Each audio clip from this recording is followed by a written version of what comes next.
Welcome to the world of tomorrow. You are about to take a journey out of this world into the world of the future. The atomic age was born. The world of tomorrow became the world of today, bringing together all people in a new era of understanding. Good sense requires that all of us prepare for any eventuality. Imagine, if you can, an electronic brain operating at millionths of a second speed. Electrical pulses transmitted with the speed of light. Limitless power at man's command.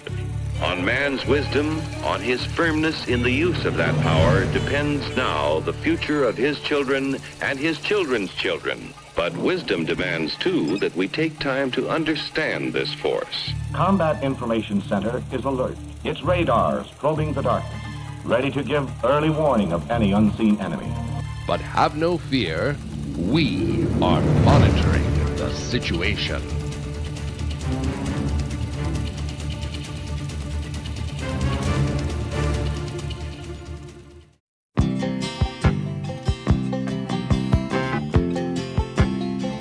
Just them good old boys, never meaning no harm.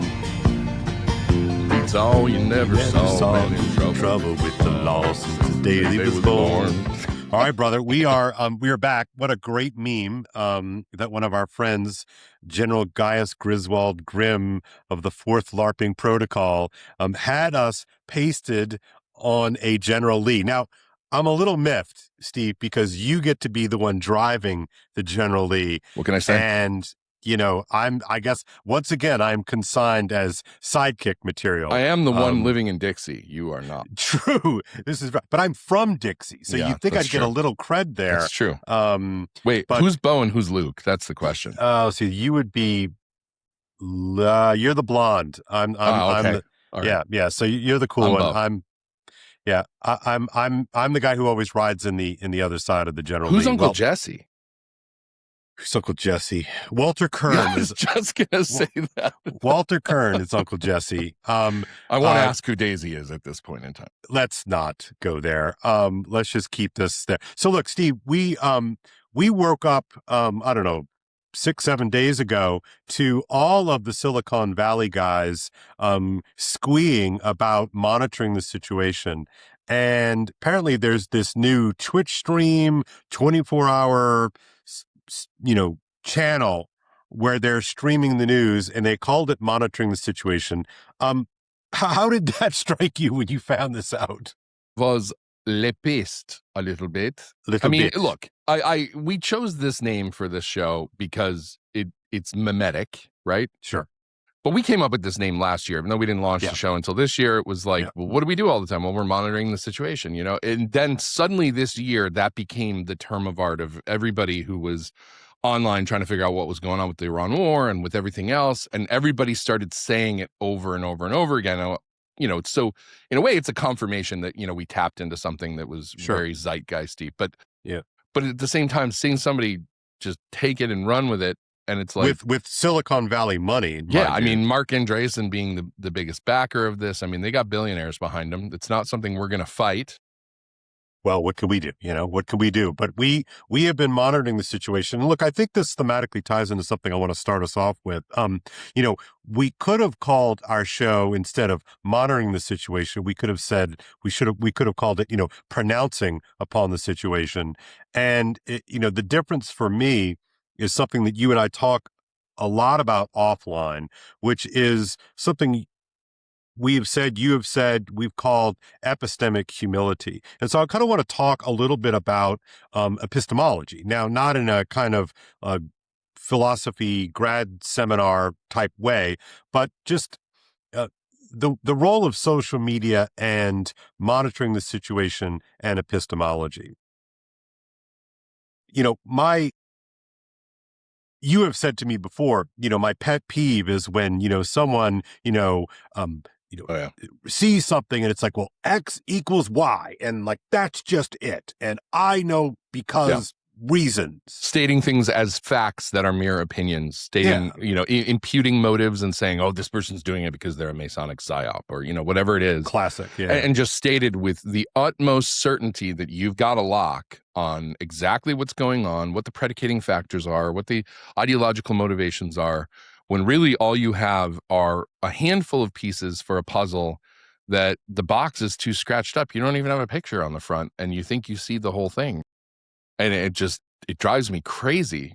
Say, I think this might be what's going on, or I'm worried that maybe this is happening, or, I just have this sinking feeling that like the reason this guy's doing this is because he's involved with that. But don't jump to the conclusion because you make a fool of yourself and then you lock yourself in to a position that when it turns out that you're wrong, how do you back down from that? And so instead people double down. That, the double down is a fascinating move. For some reason, when you were talking just now, I had an image. Do you remember that old show, King of the Hill? Yeah, I didn't watch it much, although I do a killer impression. Do I look like I know what a JPEG is? I just want a picture of a goddamn hot dog. Bobby, please. So anyway, there's a great character. Like so the opening image of the show is what is his name? Walter? No. Hill. Hank Hill and his buddies, right? And they're sitting in front of the wooden fence and they're just drinking beers, just like, again, kind of monitoring the situation.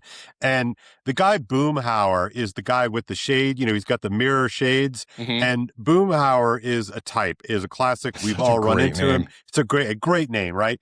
And he always knows what's really going on. Right, like that's his rules. I tell you what, and you never quite understand the conspiracy guy. Yeah, exactly. Right. Well, let me tell you this. I tell you what.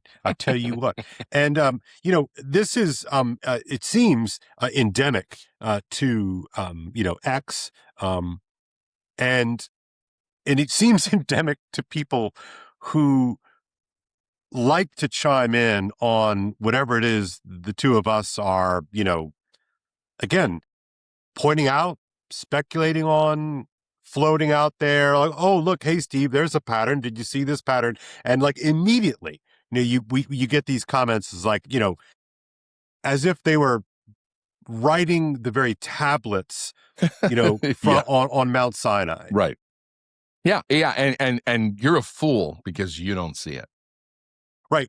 You're a fool and you've been had, and I'm the only one. And look, again, I could imagine the comments right now, like, oh, well, there's, Steve and Kale, like, they're guilty of the same thing. And I would say that's not true, while at the same time saying you and I recognize the hazards of this kind of surety. But good luck pinning us down on anything. No, that's right. Right. Cryptic Kale. So anyway, look, we're recording this. I posted last week, I think it was. I said, and I think I tagged you in the tweet. I said, it's an interesting lull in the monitoring landscape. There doesn't seem to be a kind of prominent national story that is going to immediately confirm everyone in their priors. And, Iran seems to sort of, it's whatever is going on. Like, I don't really know what's going on. Doesn't really seem like a lot's going on. I'm sure there is, right? But it's no longer like the thing that everybody's like chirping about all day long. And so I said, man, there really seems to be a lull. And in the last few days, we've had two huge stories that are going to kind of put to the test this epistemic humility. By the way, the lull is always a part of the cycle. There always is this refractory period where like we've been going crazy on story, and everybody's engaged and everybody's concerned and everybody's trying to figure out what it means for the world and for their life. And then you just hit this dip and it's like nothing for a couple days. And it's almost like the after effects of adrenaline. Like you're like, well, what do I do? Yeah. I feel weird. I feel gross. Like what's going on? And you're poking the internet with a stick saying, do something, you're looking for the next thing, the next hit. And then inevitably, once that goes on for just a couple of days, bam, you get it. You get the next hit. Like it comes. It's so predictably cyclical. Mm-hmm. Yeah. And I find that very interesting. I mean, you know, obviously the world is a busy place. There's a lot going on, but the narrative du jour, the way that we all kind of congregate around this is the story, that's the weird one. That's the one that we've previously referred to as an egregore, like what's going on. You know, it's this collective conscious, like I think of starlings, you know, the way that they move in the sky, like this huge group of birds, but they all move in unison, right? And that's exactly what we do around stories. Yeah. Somehow, without any, you know, leadership, we all start following the same stories, and we all start, you know, juking and jiving to the same exact narratives. And it's like, I don't know how that works exactly. And it's one of the things I think we need to peel back. Yeah. And so like one of the things, you know, you mentioned the starling as a name for that those patterns that they make. But one of the things that always strikes me about those starling sequences is like, you sort of want to ask, how do they know? Like what's the communication mechanism for, you know, 1,000 birds, you know, sort of making these sort of incredible patterns? It's like, you know, and it really stress tests our conceptions of epistemology, right? It really stress tests our conceptions of how communication itself works. And so, you know, so here we're in the lull, and maybe, I don't know, maybe this is connected to something, you know, I've talked about with, you know, learning to watch off the ball. You know, these lull periods are sort of interesting reformulation periods. It's akin to, you know, why do we sleep? You know, and why do we dream when we sleep? Well, you know, some folks have speculated that this is sort of the time in which the mind is kind of restacking itself and putting some things together, almost like a defrag of a hard drive. So I have learned to try to really pay attention to the lulls, because in some sense, when the current thing explodes and manifests and everybody's attention is directed and we're all moving around like we did this morning when we woke up to yet another assassination attempt on President Trump, you know, what's going on, you know, with this. And so, you know, the lull periods, these sort of restacking periods, afford maybe a little bit more or potentially afford a little bit more clarity before, you know, the current thing erupts yet again for its latest iteration, because it steals all attention, right? All attention gets sucked up in these moments. And so we're in the middle of one, but it was really before we even had a chance to talk, you and I, to talk about the Southern Poverty Law Center, you know, story. What do we even call this thing? A revelation? You know, our favorite fellow, Walter Kern, put it in interesting terms. I don't know if I kept this one open, but he said something about it's like a religious temple event or something. Like it's this, find that tweet. I'll see if I can find it real quick while you're talking. Yeah, while you're going, you know, and so, you know, with this sort of this radical, you know, follow the, you know, the laser pointer, like, you know, we're all cats who, you know, follow the laser pointer on the ground, you know, this is connected to what you and I talked about several episodes back about Plato's cave, right? You know, the sort of these images are being projected onto the screen and everybody's sort of locked in, and here we are, we're doing this thing, you know, meanwhile, there are parts of that phenomena that go unremarked upon and untalked about. And so, you know, these big stories, though, I think, to me, especially the Southern Poverty Law Center story, I am drawn to that story because it is drawing attention to the way that the movie is made. Yeah. There's a meta element to that story, right? Right. The astroturfing of everything.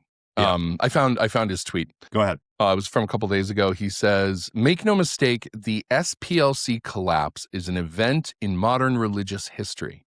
It's like the destruction of a temple or something. That's significant." He then replies to himself and says, "They can't cancel others with a straight face again. They can't operate hand in glove with federal law enforcement. They can't pose as nonpartisan. Their name is tarnished indelibly. Then there are the legal problems." But like, it's this idea of this institution that is driven, you know, so much of the public narrative around race and racism and nationalism and all this stuff. and that has identified all these groups as hate groups and everything like that. And then they turn around and they're, by the way, they're actually the ones funding them. You know, it's like Ghostbusters summoning ghosts because it's like we need something to fight or we don't have any business. It's good for business, right? Yeah. So, you know, when these stories break out, you know, for me, I was comparing it in some sense, thinking of Walter's tweet just now, you know, that it's a sort of like a Wizard of the Oz moment where, you know, the proverbial curtain is sort of pulled back and you realize, oh, wait a second, you know, the Washington Generals are actually not the arch nemesis of the Harlem Globetrotters. They're in on the shtick. Right. You know, they're in on it's pure kayfabe. And so I think that story is worth talking about just for that. So just so our audience knows, you know, Kash Patel and the FBI issued not a warrant. They issued an indictment. Yeah, an indictment of the Southern Poverty Law Center for funding a number of alt-right racist organizations, including the KKK, and events like Charlottesville. And events like Charlottesville, right? And so, you know, this is an astounding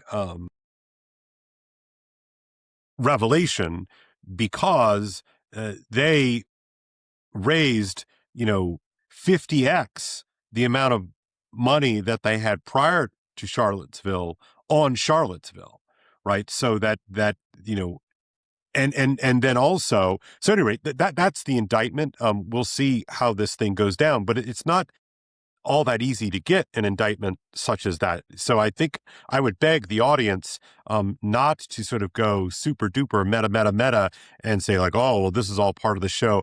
I have my doubts that this is, quote, all part of the show, that this is just yet another layer of this magic trick. That I think that what is dropped with the SPLC is something much more sinister and straightforward. Well, and I think that we also, to some extent, need to untangle all the downstream narratives that have followed from this. I mean, look at how the very fine people hoax has dogged Trump the entire time, and it was always a misquote anyway. But this idea that he was praising, you know, these white nationalists at Charlottesville and all this stuff, and it was used to damage his campaign and all this kind of stuff. So when you look at used to damage his administration and subsequent campaign, it came right, back and then again. Remember that this is the alleged origin story for why Joe Biden decided to get into the race. Right, that's right. Despite the fact that he had all this sort of tragedy within the family. And so these things have much more significant consequences down the road, even than the events themselves. I mean, they're affecting things at a national level, at a policy level, at an electoral level that, you know, how much of this stuff is true, how much of it is lies, you know, and people on the right are used to seeing media narratives that are targeting the things that they support or believe in, and recognizing that deceit and incompleteness, you know, intentional omission of relevant facts and those kinds of things are used to drive these narratives. But to get a sense of like, holy crap, like they really manufactured this stuff and then wrote it all the way for years. Like that affects everybody. And it's not done. I mean, you know, what always strikes me about these things is that, you know, the very fine hoax is a perfect example, right?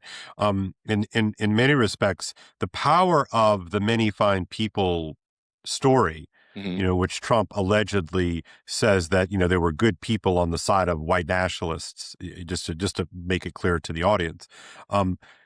The amount of people who don't know that is in fact made up. A total mischaracterization of things he actually said, but taken so far out of context that they apply to something they don't. Those look promising. Hello there, friends. If you're enjoying monitoring the situation, do me a favor. Depress the like and subscribe buttons on your viewing screen. Have you done it yet? Wasn't that easy? Every single like, comment, and subscription sends a signal to YouTube's clever algorithm. This program is well worth watching. It helps the show appear in front of many more viewers. And that, friends, is how your support helps us grow this program and bring you even more fascinating shows in the future. Thank you so much for your compliance. Give me your heart, honey. Give me your heart, honey. Give me a chance to talk about...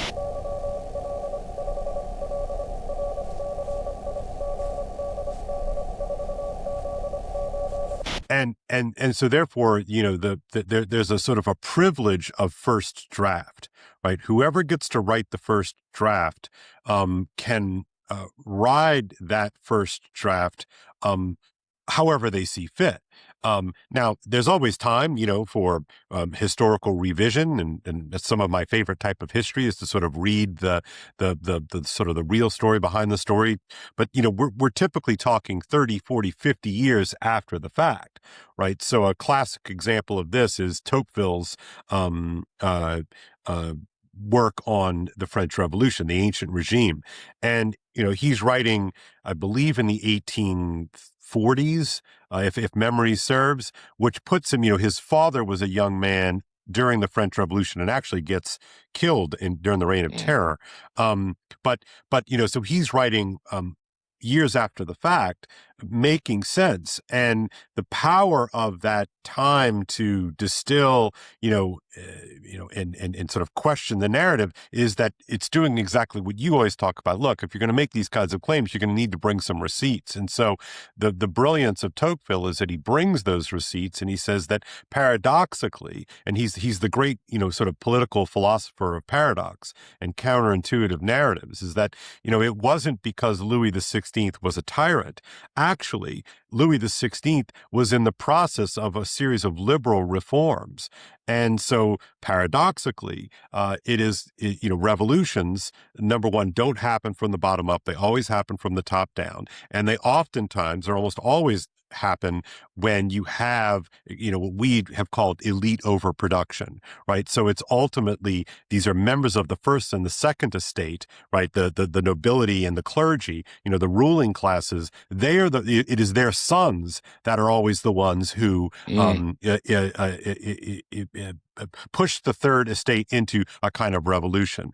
And, I think that there are clear ramifications for the world that you and I are living in right now. So at any rate, this idea, with the benefit of writing 30, 40, 50 years after an event, you can really bring to bear, facts and logic, in order to reset the narrative. The problem, though, is you've got this long period of time in which you operate under a false story. And I think the salience for the Southern Poverty Law Center's story is that they have been able to write the first draft, right? So that anybody, to the left of Hillary Clinton, anybody to the right of Hillary Clinton, just using her as an example, is immediately cast as either an outright Nazi KKK fascist, or at least Nazi KK fascist adjacent, right? And the power of that narrative cannot be underappreciated, underscored. I think the other thing that is important probably to remember is that when you write the first draft, even after history has done its postmortem, many of the narratives will persist throughout time. I mean, perfect example, you brought up the French Revolution, and we've talked about this before. Marie Antoinette never said the famous line, "Let them eat cake." It was actually Robespierre, or no, not Robespierre. It was, what was the guy's name? I'm drawing the Rousseau. Autistic. It was Rousseau. Yeah. I'm mixing up my R names. Yeah, Rousseau actually wrote that in a book, a diary, something before the revolution ever happened. Right, exactly, yeah. And it was a line that he attributed to some princess or whatever, but it was a fictional character, and that got taken out, attributed to Marie Antoinette, and it lives to this day where people quote it all the time about other situations, where the elites are out of touch. It's like that narrative never dies hundreds of years later. Yeah. And I think the Fine People hoax will persist. I think, when we look at the shooting, when we get into, what happened at the White House Correspondents' dinner last night, this guy allegedly, in his manifesto said, that Trump is a pedophile and, and all this stuff. And it's like, these are narratives that have been constructed that we see people operating under every day, because once you ratchet up the rhetoric enough to make somebody look like Hitler, well, what's the logical thing you do when you're dealing with Hitler? You have to take extreme measures, right? Yeah, so I mean, you get punch a Nazi in the face. I mean, that was the narrative from 2020 on, right? That this is, you have complete moral agency and actually a moral obligation to punch a Nazi in the face or kill a fascist or what have you, right? And you actually get to the point where you are willing to throw your life away to do that because you're looking around going, why isn't anybody dealing with this? This is so bad. Like, when you become so convinced and so zealous about this evil that you have been tricked into believing, then it's like, well, nobody else is going to take action. Then I guess I have to. Like, I guess that's my job. Right. And to sort of see yourself as a hero of history. And it reminds me of,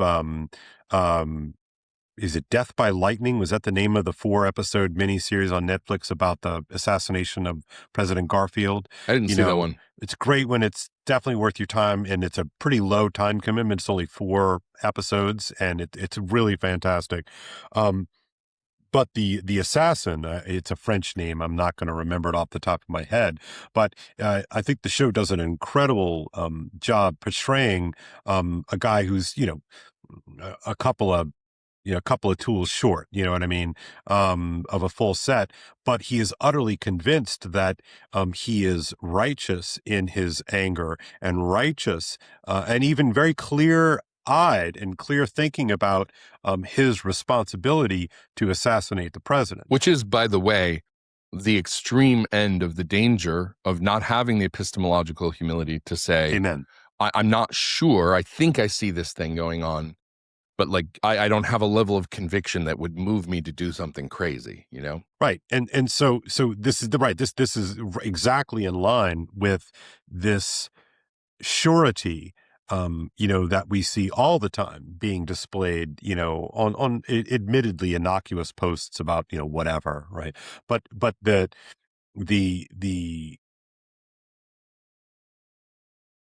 belief, and it's a belief, right? I mean, I think we really have to steer into this question, like, what exactly is belief? What is faith? I think that Christians get a bad rap for being the only ones who sort of walk around, those credulous rubes who like believe things, right? And it's like, I think you need to think a little bit more deeply about what you think you mean by belief, right? That, ultimately belief is what we human beings do. It's the thing that allows me to get out of bed in the morning, right? It's like I have some kind of belief. This might sound stupid, but like that there's a floor under me, right? That my car's going to work this morning, that my shower, that's a kind of belief. Things can go wrong, but there's a framework of consistent, coherent, expected, things that are going to occur, realities that are going to exist, et cetera. Right.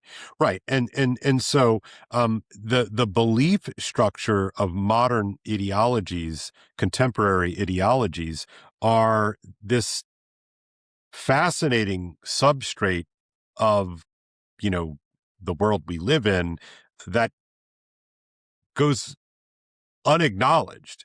And, what would possess someone with a degree from, Caltech? Caltech is famously difficult to get into, famously just difficult, right? This is a really hard school. So the guy who stormed the White House Correspondents' dinner was not an idiot, right? I want to save that word. He was not a dumb man. This is a man, again, this is early in the story, and so I offer all kinds of caveats, but I'm just basing upon the monitoring that you and I did last night and this morning. This is not a dumb person. This is a high IQ individual, and for whatever reason, this very high IQ individual thought it was necessary to go across the country. Apparently he has family in Maryland. He's from California, and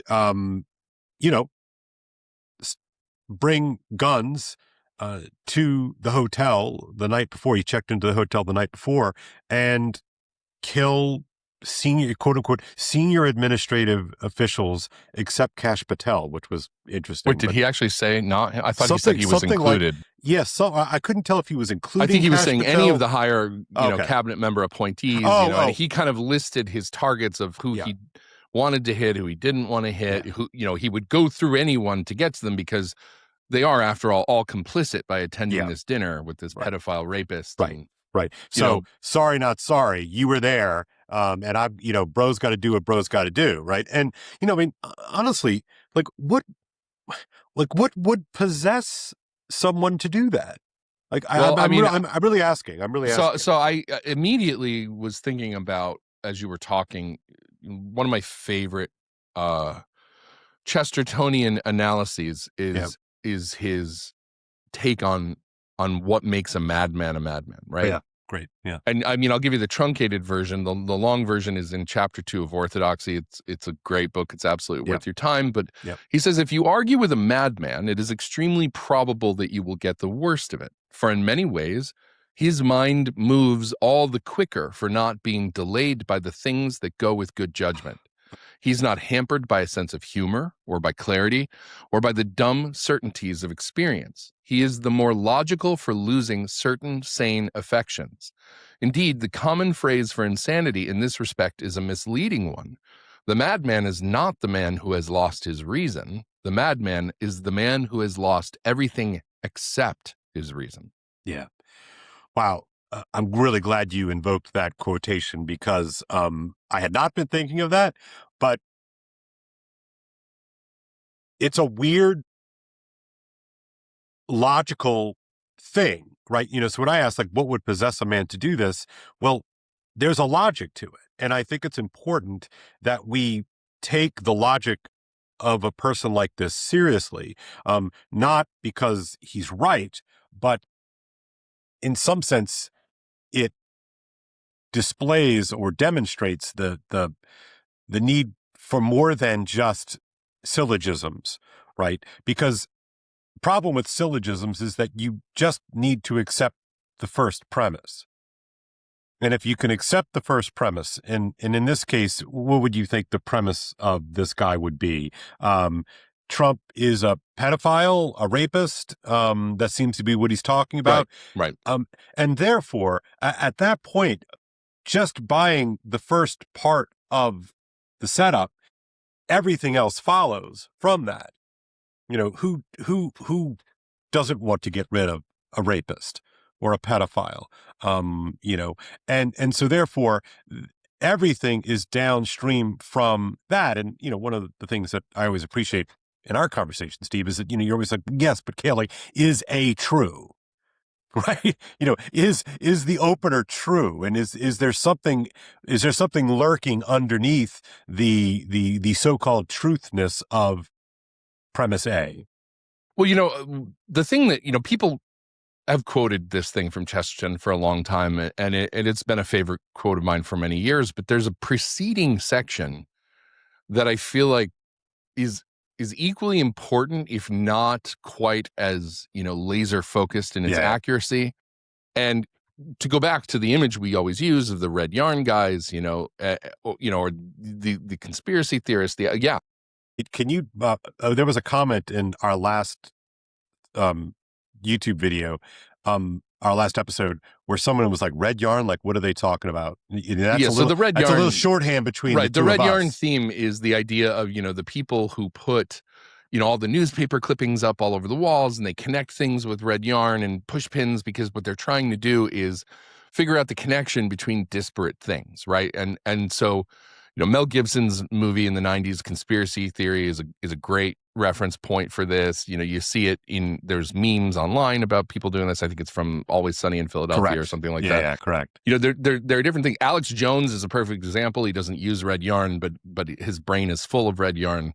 But so this thing that Chesterton says leading up to the madman being somebody who's lost everything but his reason paints the picture of the loss of humanity that can happen with an intelligent man who focuses too much on these things. So he says the last thing that can be said of a lunatic is that his actions are causeless. If any human acts may loosely be called Causeless, they are the minor acts of a healthy man. Gives examples: whistling as he walks, slashing the grass with a stick, kicking his heels, or rubbing his hands. It is the happy man who does the useless things. The sick man is not strong enough to be idle. It is exactly such careless and causeless actions that the madman could never understand, for the madman, like the determinist, generally sees too much cause in everything. The madman would read a conspiratorial significance into those empty activities of the healthy man. He would think that the lopping of the grass was an attack on private property. He would think that the kicking of the heels was a signal to an accomplice. If the madman could for an instant become careless, he would become sane. Everyone who has had the misfortune to talk with people in the heart or on the edge of a mental disorder knows that their most sinister quality is a horrible clarity of detail, a connecting of one thing with another in a map more elaborate than a maze. And that is what we see in characters like this, assuming, that the assemblage of information that is being placed before us is true and accurate and applicable to this guy. But it's what we see in all these people with their manifestos. They don't have the ability to back up. They don't look in the mirror and say, "Are you serious?" And laugh at themselves. Right. One of the things that I always said was the biggest indicator of the downfall of a media personality is when they start taking themselves so seriously that they're getting high on their own supply. They can't laugh at themselves. They're not self-deprecating. They put too much emphasis on the weight of their own opinions. And whenever you see that happen, whether it's a religious figure, a political figure, whatever it is, it always metastatizes into something much worse over time. And then suddenly what you wind up with is, I used to really like this guy. He went nuts. What happened? Tucker Carlson is a perfect example. Had so much respect for him, really, really enjoyed his take on things, thought he was very incisive and clear. But then somewhere in the last 6 to 8 months, man, he just went off the reservation. And you're like, how could I have ever thought he made sense when he's not making any now? But it's not that he's not making any. He's drawing logical conclusions from ridiculous premises that he's dreaming up. But there's a logic that sits on top of the madness, and that's what the madmen of the world do. They build a logically coherent system on really shaky ground. What do you... Okay, so we're living in a sort of a high tide moment for this kind of thing, right? High frequency, high signal sensibilities, right? Mm-hmm. You brought up Alex Jones. I think he's a perfect example. Alex Jones is interesting to me because he's willing to, number one, he's sort of willing to say crazy things, right? And, because of that, he's willing to see connections that normies are not willing to see. And he gets some of them very right. That's exactly right. I mean, he really does. And this is a pretty disturbing thing, right? It's pretty disturbing, but he, in fact, we're talking about the Southern Poverty Law Center. He was on this grind a decade ago. Yeah. So there seems to be something about living and working in the normal bandwidth that precludes there are certain times in which sort of normie world is totally blinded by its very normalcy. And I wonder why do we work ourselves into these cul-de-sacs? Like, you know what I mean? Like, there seems to be certain times and certain figures that will come around and just sort of point out the fact that the emperor doesn't have any clothes, or that this thing you thought is not really the truth and something else is. We don't have a lot of tolerance for that. And maybe that's a good thing. I don't know. I mean, there's a lot of stuff. There's a lot of ingredients that go into the stone soup of whatever it is that this is. And we all bring the ingredients from our own pantries to these things as they happen. We have to look at normalcy bias and where is it? Like there are periods of time where things feel stable and they make sense, and like everybody who's nostalgic for growing up in the 80s realizes like that was actually a pretty solid time. Like it wasn't perfect, but there was good stuff going on, and like there was still the vestiges of the old world, and families still had dinner together, and there were these things that and it's like there's a certain buffer, I think, that gets built of life is proceeding as it is supposed to. So I'm not willing to venture outside the cocoon of that normalcy to start taking on crazy things. But as societal structures destabilize, as the future becomes not only less certain, but looks almost certainly like it's going to be worse than the present, when we have the loss of trust in institutions that we've experienced over the last 5 or 6 years, the loss of trust in experts, we don't like gaps in our, again, we use the word too much, but gaps in our epistemology. We don't like gaps in our understanding of how the world works and why things happen. Like if you got up in the morning and the floor wasn't there, that would F with you really bad. Like you go to put your feet down and you fall through. Like where did the floor go? Right, because that's why I wanted to bring up the idea of faith, right? I want to have a sort of a more expansive conception of that, because it gets so narrowly focused on like, what are you, a Jew or a Christian or a Muslim, like, but rather, when we talk about the breakdown in faith, right, it's not just, oh, well, like I don't buy the Jesus thing anymore. Right. Or I don't really buy, the sort of the magisterial claims of the Roman Catholic Church. Right. Fine. Right. But when we talk about this sort of faithless generation, it's not really metaphysical, or it's not just metaphysical, right? We're talking about, if faith is this strange thing that binds us, right, that, into sort of coherent groups, when you have a breakdown in the faith, let's say, of the social contract, then the implications are far in excess of a personal existential crisis that I may have, right? It's that all of a sudden those things that you took to be terra firma are themselves not terra firma. So and it compounds in the social imaginary when you see everybody else noticing the same thing.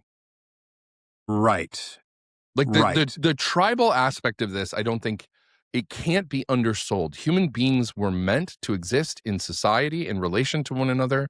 We are communal creatures. We don't do sense making or living on our own. Like, if you're the butcher and I am the bricklayer, like we both need each other's services. I'm not cutting the meat and you're not laying the bricks, right? Like we work together. We have to develop this reciprocity, but that means that we have psychologically, in evolutionary psychology, we have evolved to not only seek to look for signs of danger to us personally, but to look for signs of danger to the group.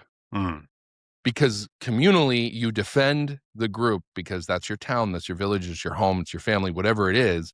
Communities can be nested.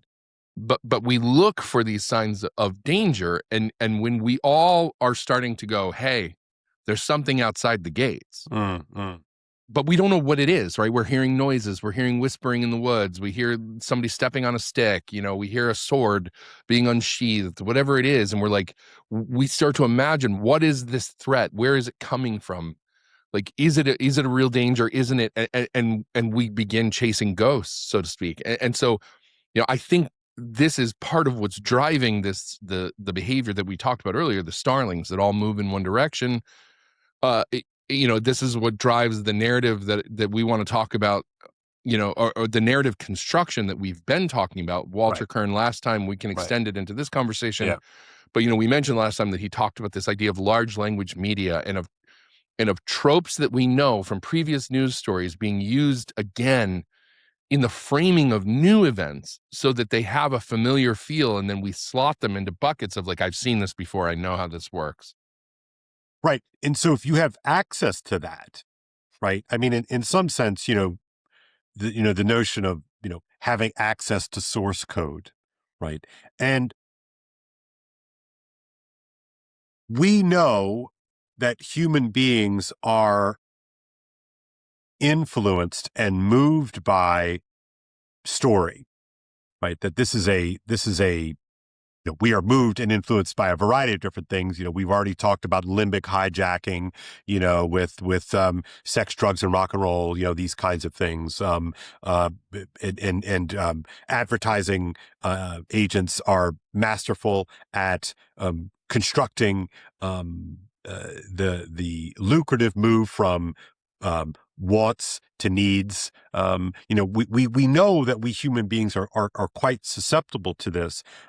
But yet, we, in these moments of sort of high signal, like right now we're going through with the Southern Poverty Law Center and last night's White House Correspondents' Dinner story, that what Walter keeps trying to direct our attention to is that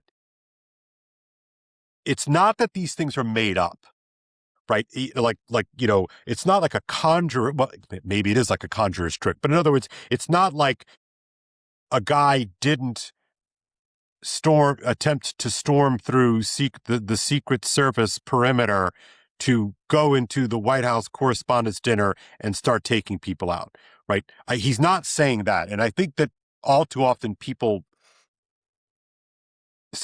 default into that kind of it's because he's very, very cryptic in the way that he phrases it. And for a while I was struggling with are you saying that these events are being architected, or are you saying that the stories around them are? And I'm realizing that it's the latter. It's right. So we're taking real events and we're spinning stories around them that move the public in a certain direction. And there's an entire ecosphere, not echo chamber, but ecosphere of players that are part of the fabrication of these very familiar patterns. And so I actually think ecosphere is, well, it's both. But I mean, that's a good term.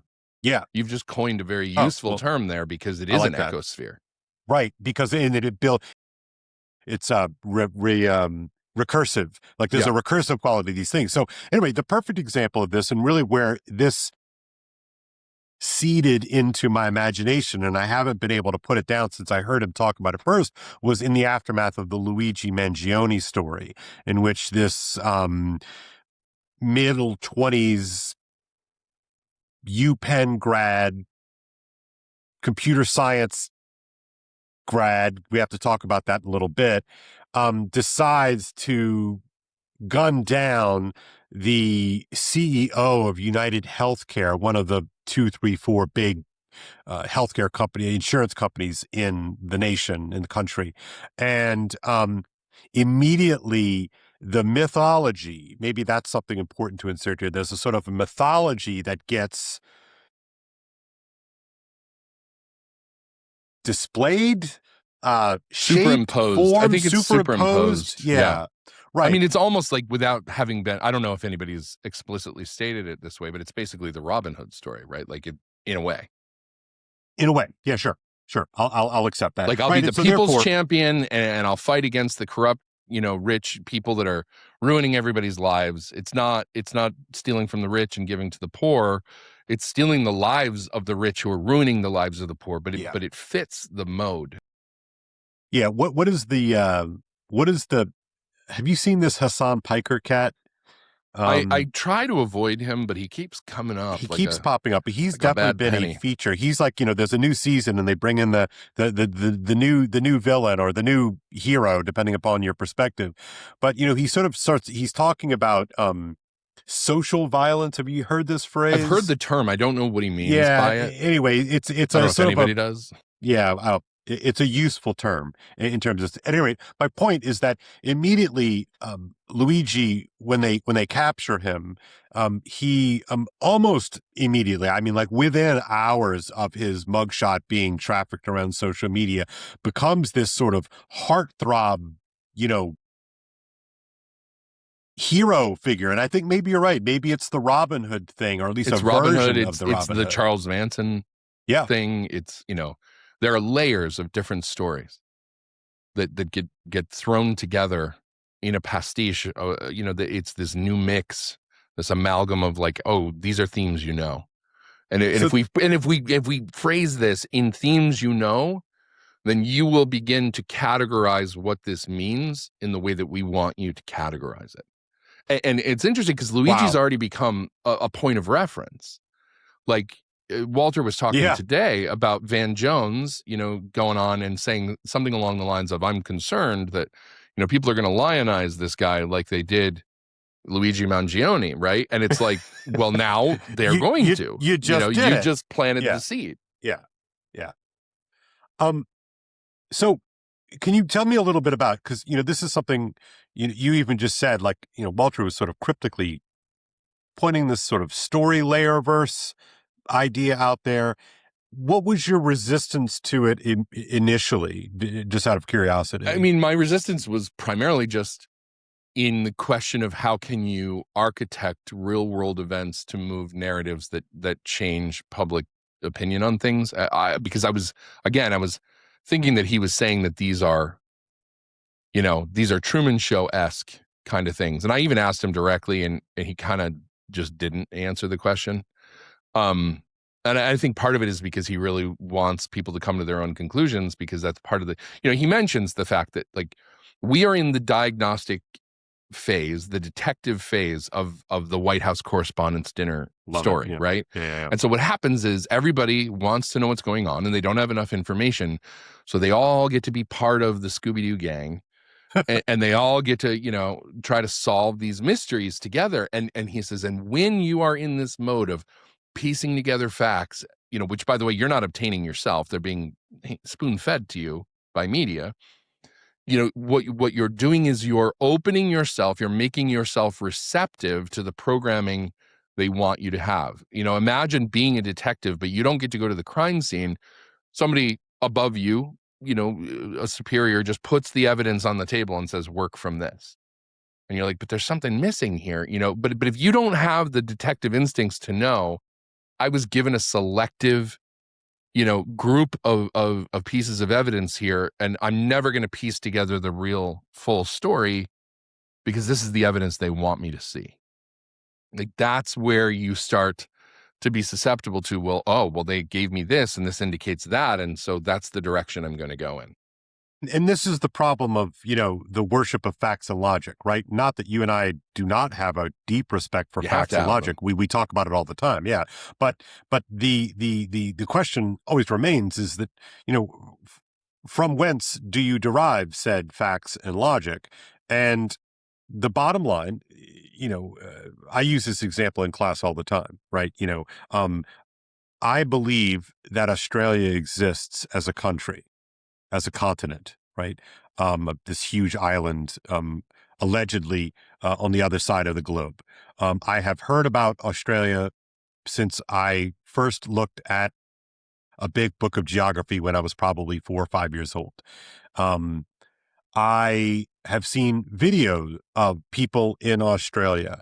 I have heard people from Australia talk, and they have this very distinctive accent that's kind of like a Scottish accent, kind of like an English accent, but it's kind of its own thing. It's kind of cool, right? We all watched Crocodile Dundee. We know that ain't a knife. This is a knife, right? and so and I believe that it exists, but I've never been to Australia, right? So that I the moon. Or all kinds of things, right, Steve? Yeah, but I mean, but I'm being real here, right? But I accept it. It's a reasonable proposition that I accept by virtue of other people that I know and trust tell me that it exists, and there's a sort of a trail of breadcrumbs that leads all the way toward someone who's actually been there themselves. But the moon isn't just tongue in cheek, by the way. It's right. You can verify that Australia exists. It is within your power to go to the country of Australia someday, set foot, and say, this is a real place. Right. You and I will never go to the moon. You and I will never have the opportunity to see it with our own eyes out the window of the spaceship and take an iPhone video, right? And because of that non-verifiability, it leaves room for the people who see that iPhone video to go, oh, that's totally fake. That's just CGI, right? I mean, that was what people were saying, gosh, 2-3 weeks ago when we did that cool the Artemis mission, the Artemis mission that slingshotted around. I mean, amazing footage, amazing pictures, and of course, there was a bunch of fakes on X because that's what we do. Apparently, we love to mess with this. But again, you and I reasonably believe that the Artemis mission actually took off and it took these amazing footage. It did what they said they do, right? So, but we are accepting that at the level of faith, right? And so, but even something like the Artemis mission can gather around it a kind of accompanying mythology that is admittedly murky and requires a class of people who tell stories. And because we are, it's almost like story is this thing that exists between me and you, right? In my opinion, story is the most potent technology that we have to communicate meaning. Yeah. Oh, yeah. I mean, so as simply put as I can. Yeah. That's how story works. Yeah. But the reason that it does that is because story has familiar elements. Every good story has familiar elements. I mean, go to the hero's journey, look at however you want to look at it. Yeah. Yeah. You can nail down like what makes a good joke. Well, you have a lead up and then you have this story that kind of like takes you in one direction and then the punchline spins you around. Like there's irony at the end. Like you can diagram the way that stories are told and say this works or this doesn't because it plays on these repetitive ways of understanding. Right. And so, so what I really want to drill down to with especially the Southern Poverty Law Center story, sorry, but yes, is there's this revelation that they were not truth tellers, but rather truth constructors, right? That they were engaged in what I call mythcraft. And part and parcel to their mythcraft was the funding of the very opposition that they were, in theory, being well paid to combat and to fight. What's really interesting about that, too, is that there's a layer on top there of everybody who was honest knew that the Southern Poverty Law Center was extremely biased in defamatory ways. They put people on watch lists who weren't doing anything wrong. I mean, they were Charlie Kirk. Yeah, they were agitating against people in ways that the bias was transparent, and you're like, oh, that's their game, right? That's what they do. We expect that. What we didn't expect was the layer that was deeper of right. Good.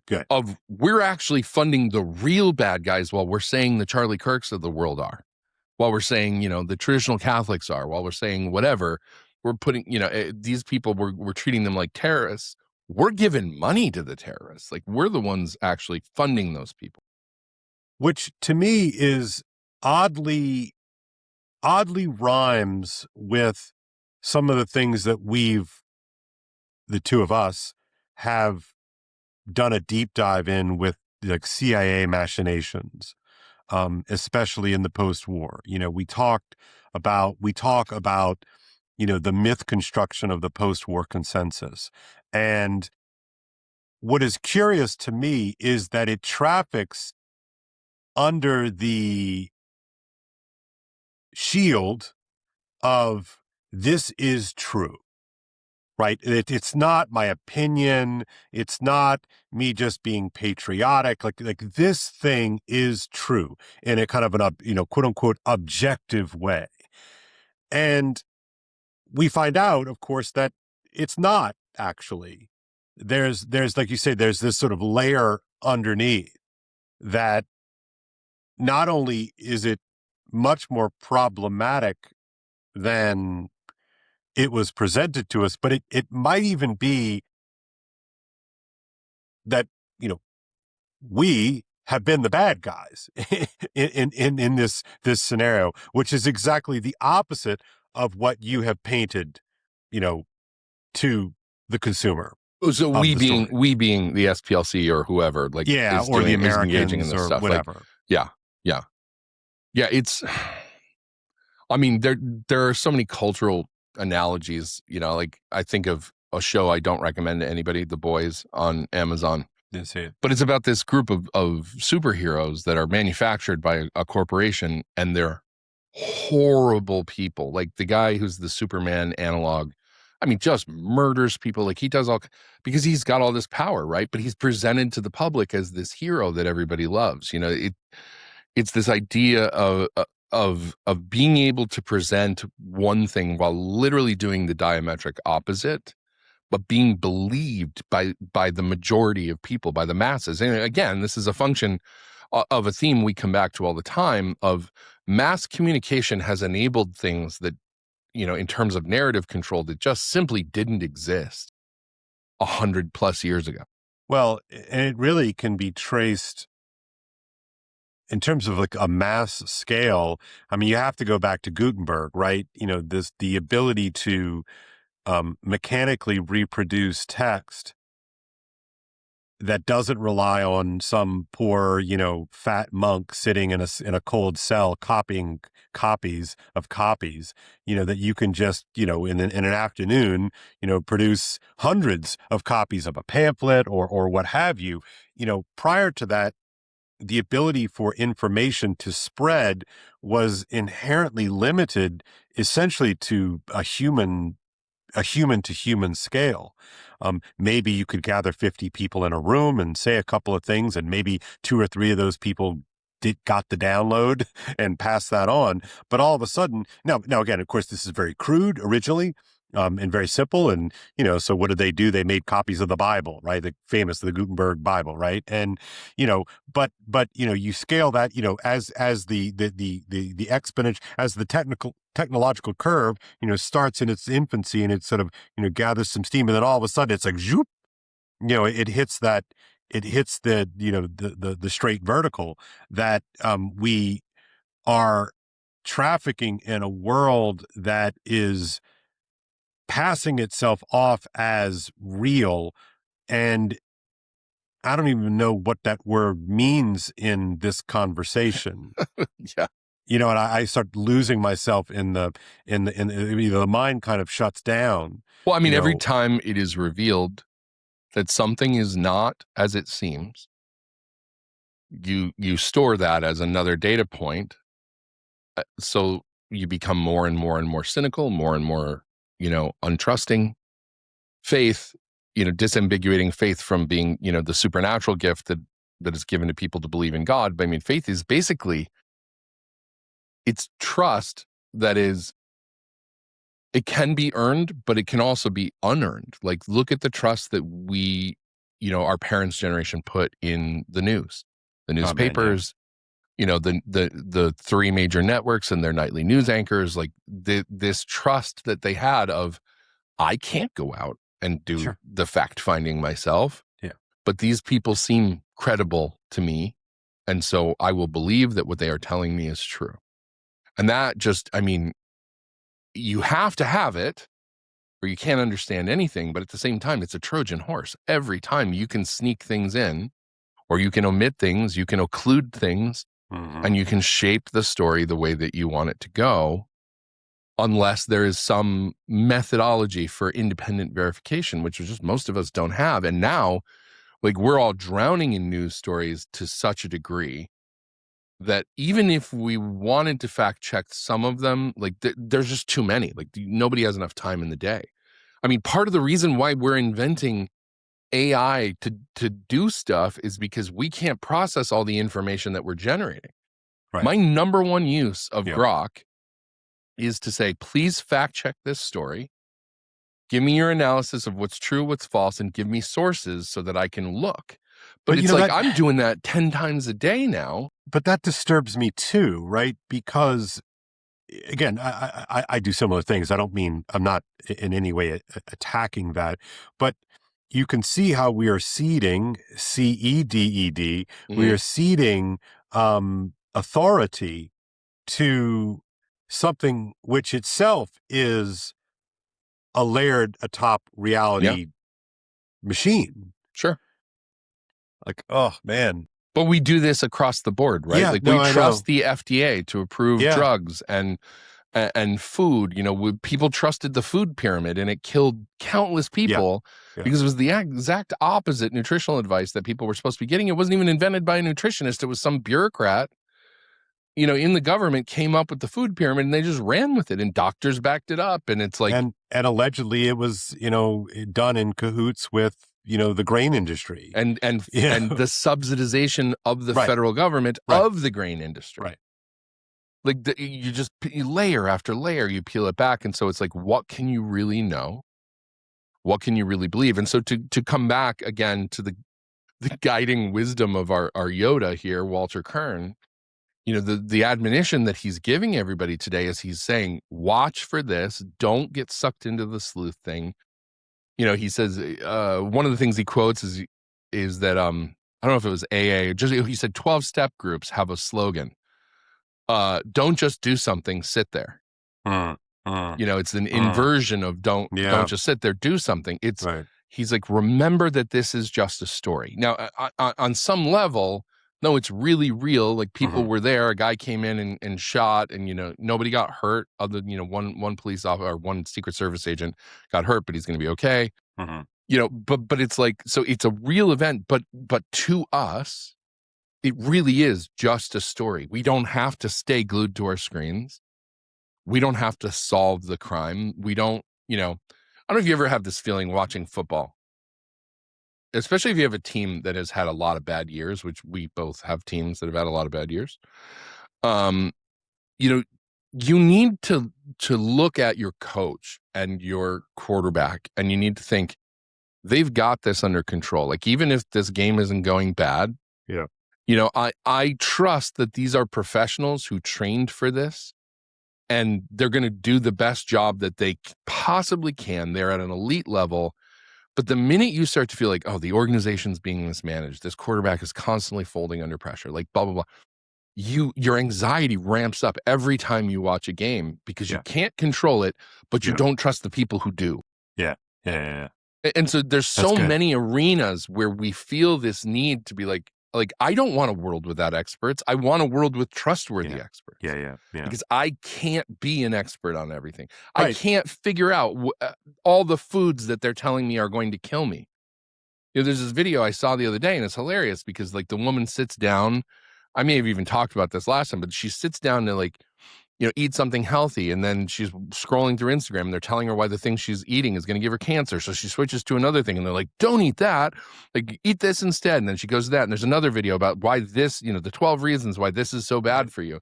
And she finally just gives up. She's like, I can't eat anything, right? And we're constantly having to filter this stuff, and we don't know. And you know, like with the whole food thing, you know, it's like, I don't know, man. I don't necessarily want to throw my hands up, but it's like, you know, whatever I eat today, whatever I don't eat today, whatever I eat tomorrow, whatever I don't eat tomorrow, whatever I ate yesterday and whatever I didn't eat yesterday, like, in the end, I'm going to die. You know? So there's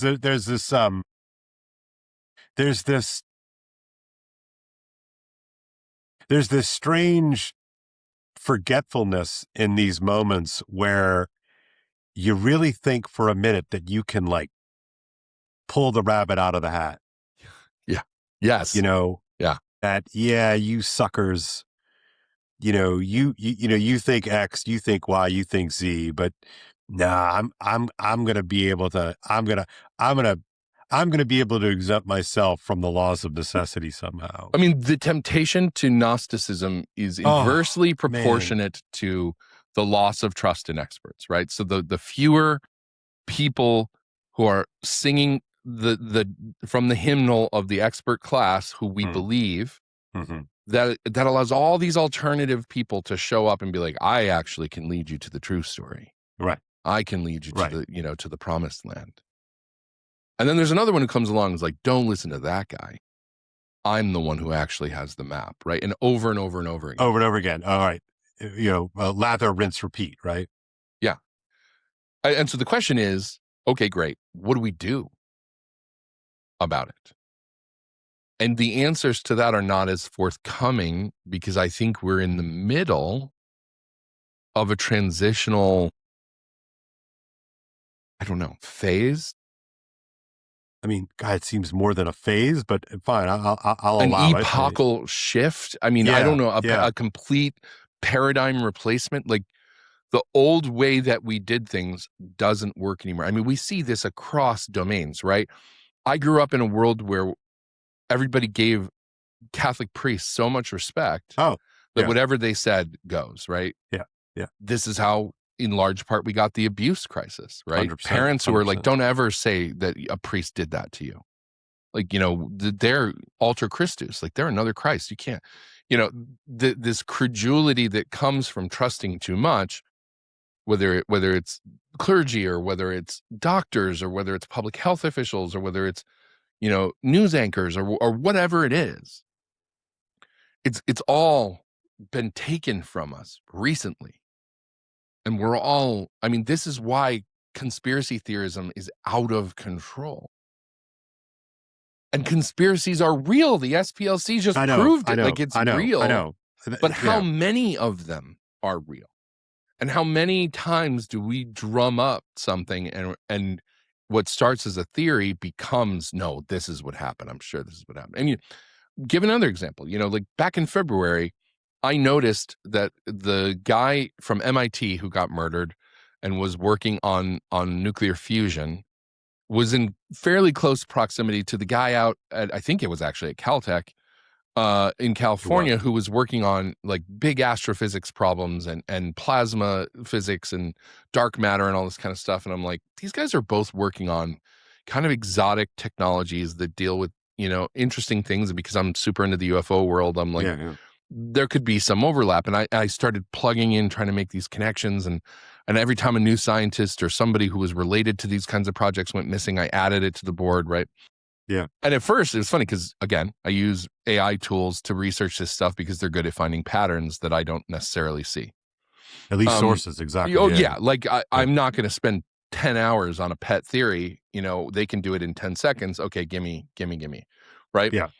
And so I had compiled a list of like 10 people that all seemed like maybe they were connected on this board in February, right? And then I dropped it because I was like, okay, well, I don't know what to do with this, right? Right. Now, everybody is talking about it. It's national news. It's being talked about at the White House. And now, you know, we've reached this sort of peak scientist conspiracy moment. And now we're starting to peel back and we're starting to see narrative dissolution where people are saying a lot of this really isn't connected and here's why, you know, and it's starting to come apart, right?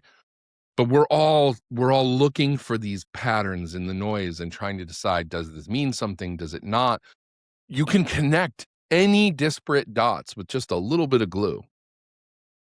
So how do you know what's really going on and what's not? And my immediate gut reaction to this, I'm not going to share yet because I want to know what you think in terms of, I want to see if we're on the same page. Yeah, go ahead. Like, what is an individual? You know, everybody watching this right now is an individual, right? What does the individual do to keep their head above water in this system? Like, how do they ground their epistemology? How do they ground their conception of what's real and what's not? What would be the first thing that you would think? Yeah, I mean, for me, I think again, I'm not a philosopher, but I think I'm a realist, right? So that epistemology begins in sort of the terra firma, right? So if you think of a child, experiences hot or experiences cold, experiences hunger, experiences discomfort, right? And so, you know, what we know has to first come through the senses, and so therefore the a robust epistemology for me has to be built from my physical space outward, right? So that this is a desk. these are headphones, these are my glasses, and start with what you can actually know. Yeah. And I look, I believe in the body, right? I'm not a Gnostic at the end of the day. I believe in, now I don't mean to say that I don't believe in spirits, because I do, and I can kind of work my way there, but it's ultimately going to start, what does it feel like to walk down the street? What does it feel like to walk uphill and walk downhill? And what does cold air feel like versus hot air? And like, there are all these kinds of things. And so I'm kind of building my epistemological structure through my body. And so, and I know it's super complicated, but I'm just trying to be, sort of first things first kind of a way that I know what it feels like to be loved because my mom held me. You know what I mean? And I'm sure there was the time when I was, minutes old, and my mom took me in her arms, and the amount of distance that the infant eye can grok is about the length between the face to my mom's face, right, when she's holding me, right? And so and then I slowly I build out my capacities, or my capacities are built out through experience. And so I'm going to first want to ground epistemology there. And so therefore, what I will eventually do is that I will make analogies, right? So that the first analogy I make is with my mother, and then my father, and then my siblings, if I have siblings, and then all those people that are around me. And so as I grow in my capacities to perceive, my epistemology is growing along with that, right? So that eventually I get to the point, when I'm, 17 years old, that I can pick up a page of Plato's Apology, and I can read it, and I can make sense of this character Socrates, who is like my mom or my dad or my uncle or my grandpa or my grandma, right? It's another human being that I'm scaling out imaginatively through analogy. But you have to have connection to the real. So you proceed from experiential knowledge to abstract knowledge, and then abstract knowledge has to be referred back to the experiential. Correct. Right. And so to skip way ahead, I just feel compelled to say this right now, to sort of skip way ahead. We are, I talked about a Skinner box before, but I believe that we are in this constructed epistemological world where we are being pulled further and further and further apart, aided, guided, directed, supplied by a kind of technological system and structure, both in terms of digital technology, but also just the basic conquering of time and space through telecommunications and airplanes, right? Just to be kind of blunt about it. Yeah.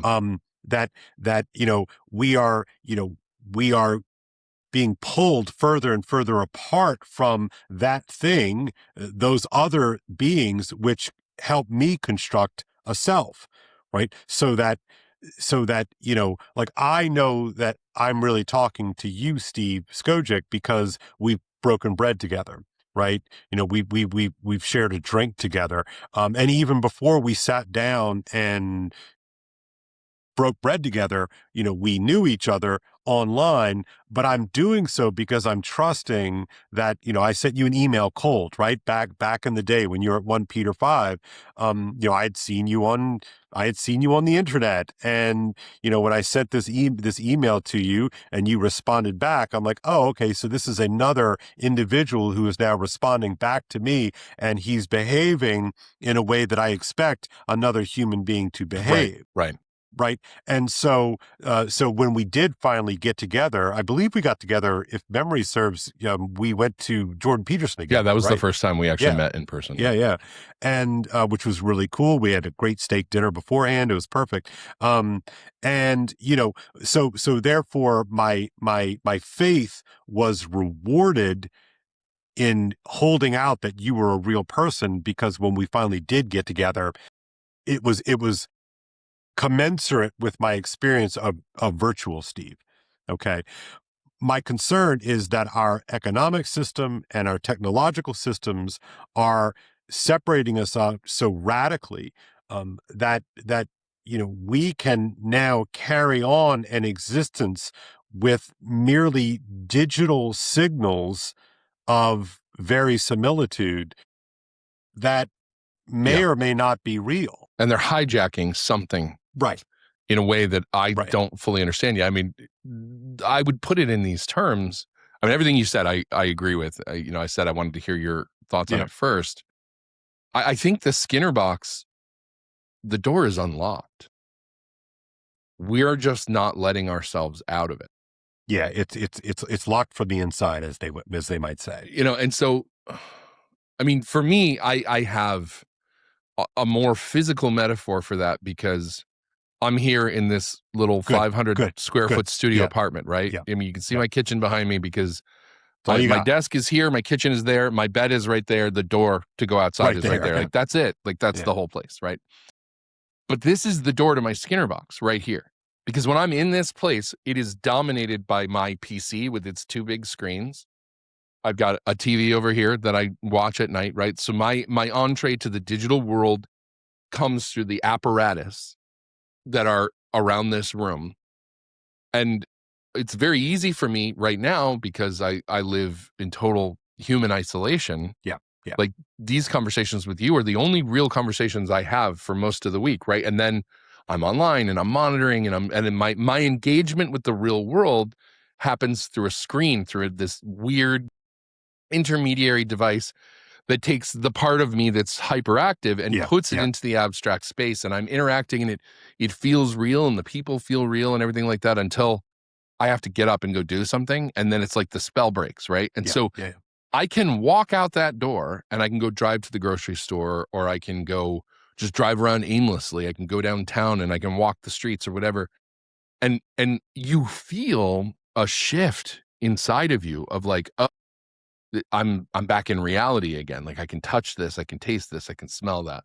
And it doesn't always feel real, because everybody's in the Skinner box, right? So one of the things that I notice, when I go out and I work outside of this place, is everybody's always in their damn phones. Like, everywhere you go, everyone's staring at screens, and so am I. I mean, because it's like, well, I don't have anybody to talk to, so I guess I'll read this thing on my phone or whatever. But it's like, you have to intentionally open the lock and walk out of the Skinner box. You still can. Nobody's stopping you. But, okay, keep going. Sorry.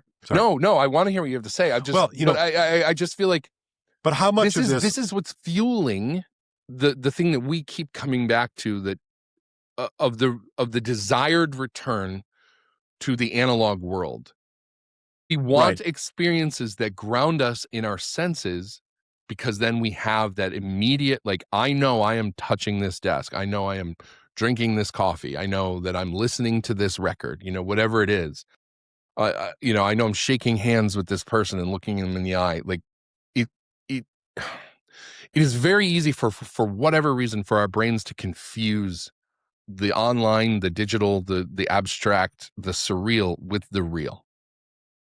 In a weird sort of way, the analog that popped into my head was the chatter about the order amoris. From J.D. Vance? J.D. Vance, which of course is an old Catholic concept, from Augustine talks about it, I think, and others. But the idea that, the remedy, that any of like, for instance, you and I, we care, we talk about UAP stuff, we talk about CIA stuff, we talk about these weird, missing and dead officials who all seem to have some kind of relationship to NASA and the JPL and Los Alamos, including the shooter last night, by the way. Right, including the shooter last night. Thank you. A classic question that I think both of us get in our respective ways is like, well, why do you care about this, Cale? Like, why do you care about this, Steve? it's all bullshit anyway. And it's like, well, yes and no. Right. So I have, so fair enough. Look, even to the trolls, and maybe this is going to invite more of them, I don't know, but even to you trolls, I always take a minute or a second or a half second or 2 minutes or 15 minutes or an hour. I always take it seriously. I always take the opportunity to ask myself the question, well, why do I care about this? Well,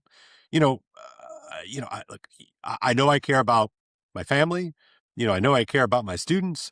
And I always want to make sure that I can trace it back to the physical and the real. And, therefore, that's why I'm kind of riffing on the Ordo Amoris, right? I love my family, and I love those people that are around my family, and, my students, and those people around my students. And I can kind of go all the way up the scale, right? In terms of like what I care about, because I'm trying to take care of what I should care about first, putting first things first, Ordo, right? The proper order of things. But I care about this stuff. I care about what you were saying about people, worshiping the screen in their pockets, because I do, in fact, believe that reality matters. And, I can get myself to the point where I really do care. Like, look, are these people missing or dead for a real reason? Number one, are we just randomly connecting, data points with crazy red yarn, or is there something real? Because ultimately, and not all that far removed, these are the people who are in control of our reality, right? We can draw a distinction between reality as such and the versions of reality that we interact with, right? So in some strange way, some interesting way, these people are all involved in layers of authority and layers of power that I can barely conceive of personally. But, if some shady stuff is going on, in my name as a citizen of the United States of America, for instance, I want to know, because I care about everything from all of these alleged, connected missing people, all the way down to my students and to my children and to my family. Like, I actually care about that stuff. And I think, as long as I can sort of draw those vectors of relationality out and back in, then yeah, I really do care about this, because I can see the effects, for instance, of the phones on my students. I can see it. And, you and I we're Gen Xers. We grew up in the before times. We have analog. We have memories that are totally analog, because we grew up in a world that was functionally analog. That's all we had. Right. It was functionally analog. And with increasing frequency, we spend more and more and more and more time not in meat space and in virtual space. And in some way that I don't fully understand, virtual space often feels more real than real. Right. More salient, maybe, is a better way to say that. Maybe that's what it is. It's like it's a concentrated version of whatever it is that stimulates the human mind. Like, we're just swimming in pure information. Like, I have to work to get that information out of my environment, right? Right. But I go online and somebody's just force feeding it to me almost. Yeah. And it's like, there's this clip that I saw somebody share the other day from the show Rick and Morty, which I've only watched a couple episodes of. It's a kind of an interesting riff on the what is Michael J. Fox's character in Back to the Future? Marty McFly. Yeah, Marty McFly, and then and Doc Brown, right? Got it. Yep. Those are the kind of the character models for this show. Got it. And it's this weird, irreverent, like science fiction, social satire kind of thing. But there's this thing where Morty, not Marty, and he's with the doctor, and like he ends up getting put into like a VR simulator, and he lives this entire life in the VR simulator, goes all the way up until he's in his 80s, and then like he's married and he has a family and he dies in this accident and all this stuff, and then the game ends and he pops back out and he's in the real world and he thinks he's lived this whole life because he experienced the passage of time of 50 years or whatever it was. And it was just a game and he was only in it for like 5 minutes. And everybody was watching him play the game. And they were like, oh, you made the stupid mistake. You know, you let the thing fall on you and da-da-da. Like, I never made it that far. You know, like everybody's talking about it. But it's like he lived an entire life in this compressed time scale of concentrated experiences that were pumped in a way that made him forget that the real world was real. He thought the dream was real, so to speak. Yeah. Oh, that's great. That's great because, you know, I was reading, I was rereading some portions of Diane Pasulka's book, American Cosmic, a couple of days ago. That first book is really underrated. Yeah, it's deep. Yeah, the UAP stuff kind of gets all the press, you know, it gets all the attention. And then her next one is Experiencers. Is that what it's called? Encounters, right? Which is about experiencers. And those are great. It's a great book too. But in American Cosmic, she does a lot of work on epistemology, interestingly enough. That's where she famously riffs on Plato's Cave, which we talked about in a prior episode. But she says she makes this interesting claim, and she's got the data to kind of make her argument, make of it what you will.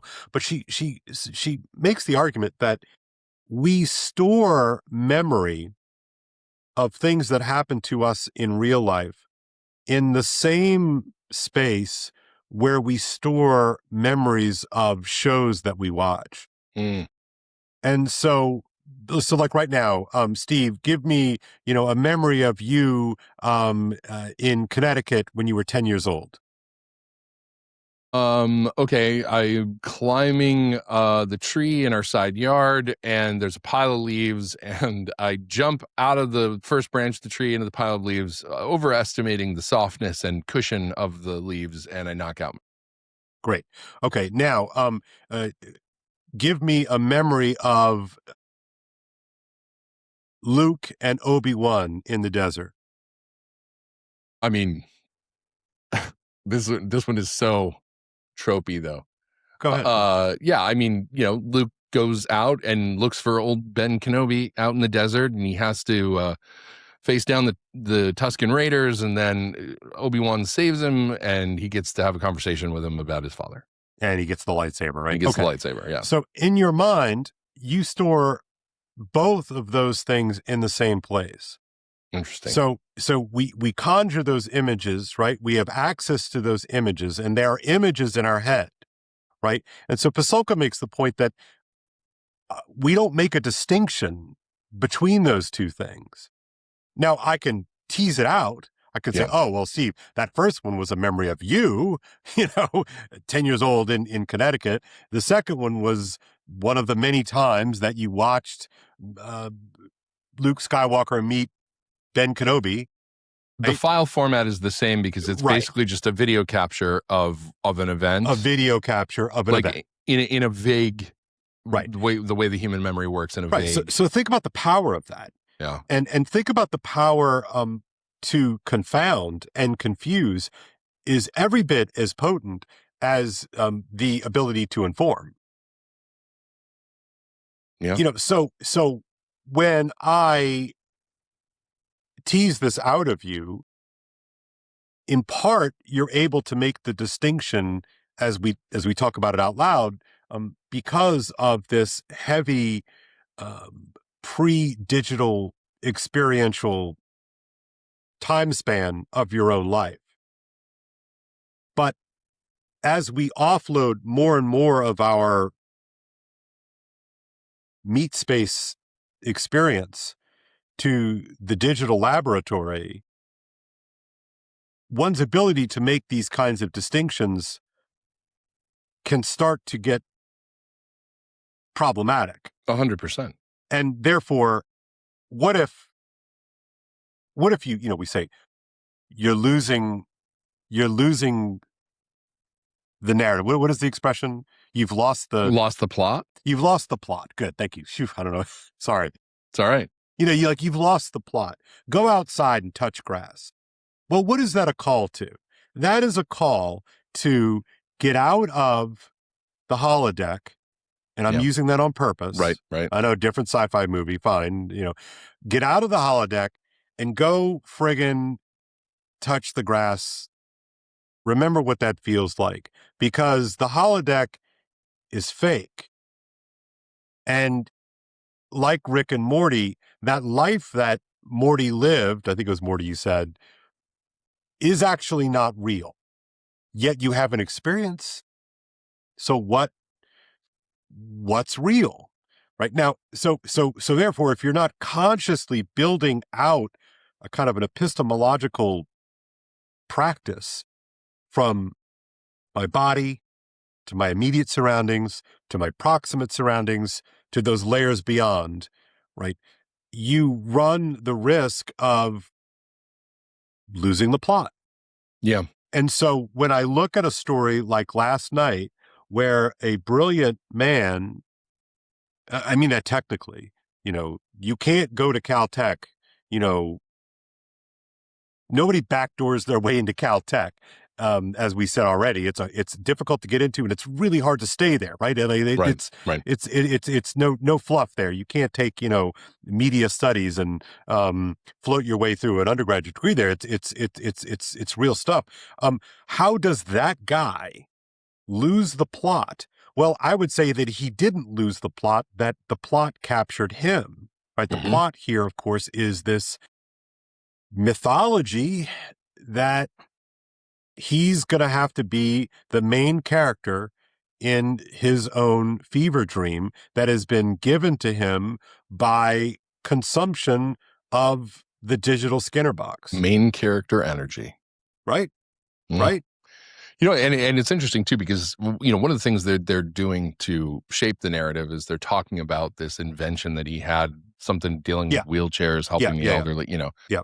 And it's like, so again, it makes him this sympathetic character who's on a quest, misguided clearly, but but I mean, but in a real sense, there is probably a sufficient amount of evidence if someone were to dig into his life that he wasn't necessarily an awful person. Right. 100%. Like he was probably motivated by some kind of a noble sense of purpose.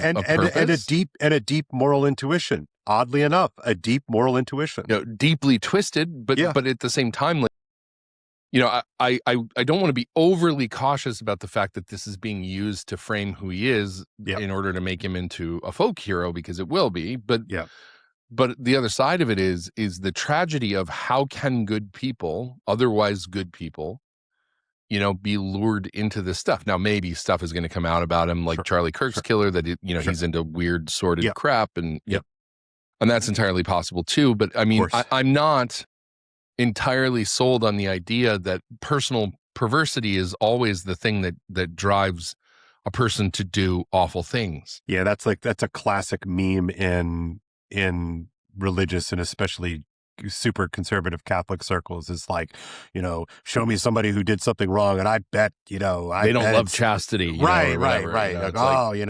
Porn. And look, no one is going to get in front of me, to argue about the problems, the deep scars that unchastity will render in a person. But it oftentimes gets super determined in a way that I think is silly. Yeah. And it also, I mean, first of all, it discounts the number of people who deal with those things and are trying to fix their lives and become who are better. Not going to shoot the president, for instance. I mean, the statistics say, 90+% of men are looking at this stuff at some point in time, right? Right. And it's like, well, what about all of them? Like, they're not doing these things. They're probably ashamed of it and they're trying to fix it or whatever else. So in other words, there's at least a third confound that we are not indexing for. And, simultaneously, like, why would a heretic follow your laws and your mores about stuff that they feel like isn't any of your business in the first place. Like if they don't believe in the fundamental principles that you believe in, they're not going to engage in the same moral behaviors.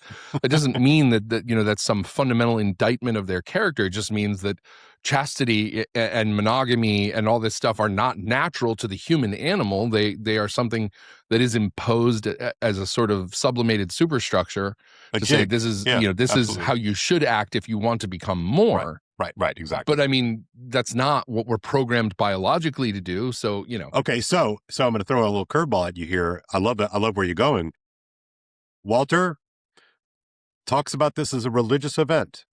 Well, we talked about the SPLC, as a religious event, as a falling of the temple. But I think what he means is in terms of social institutional structures that are dominant in the ideological landscape. Okay, so I'm going to marry that idea, as I think this is good. I want to marry that to this latest would-be assassin.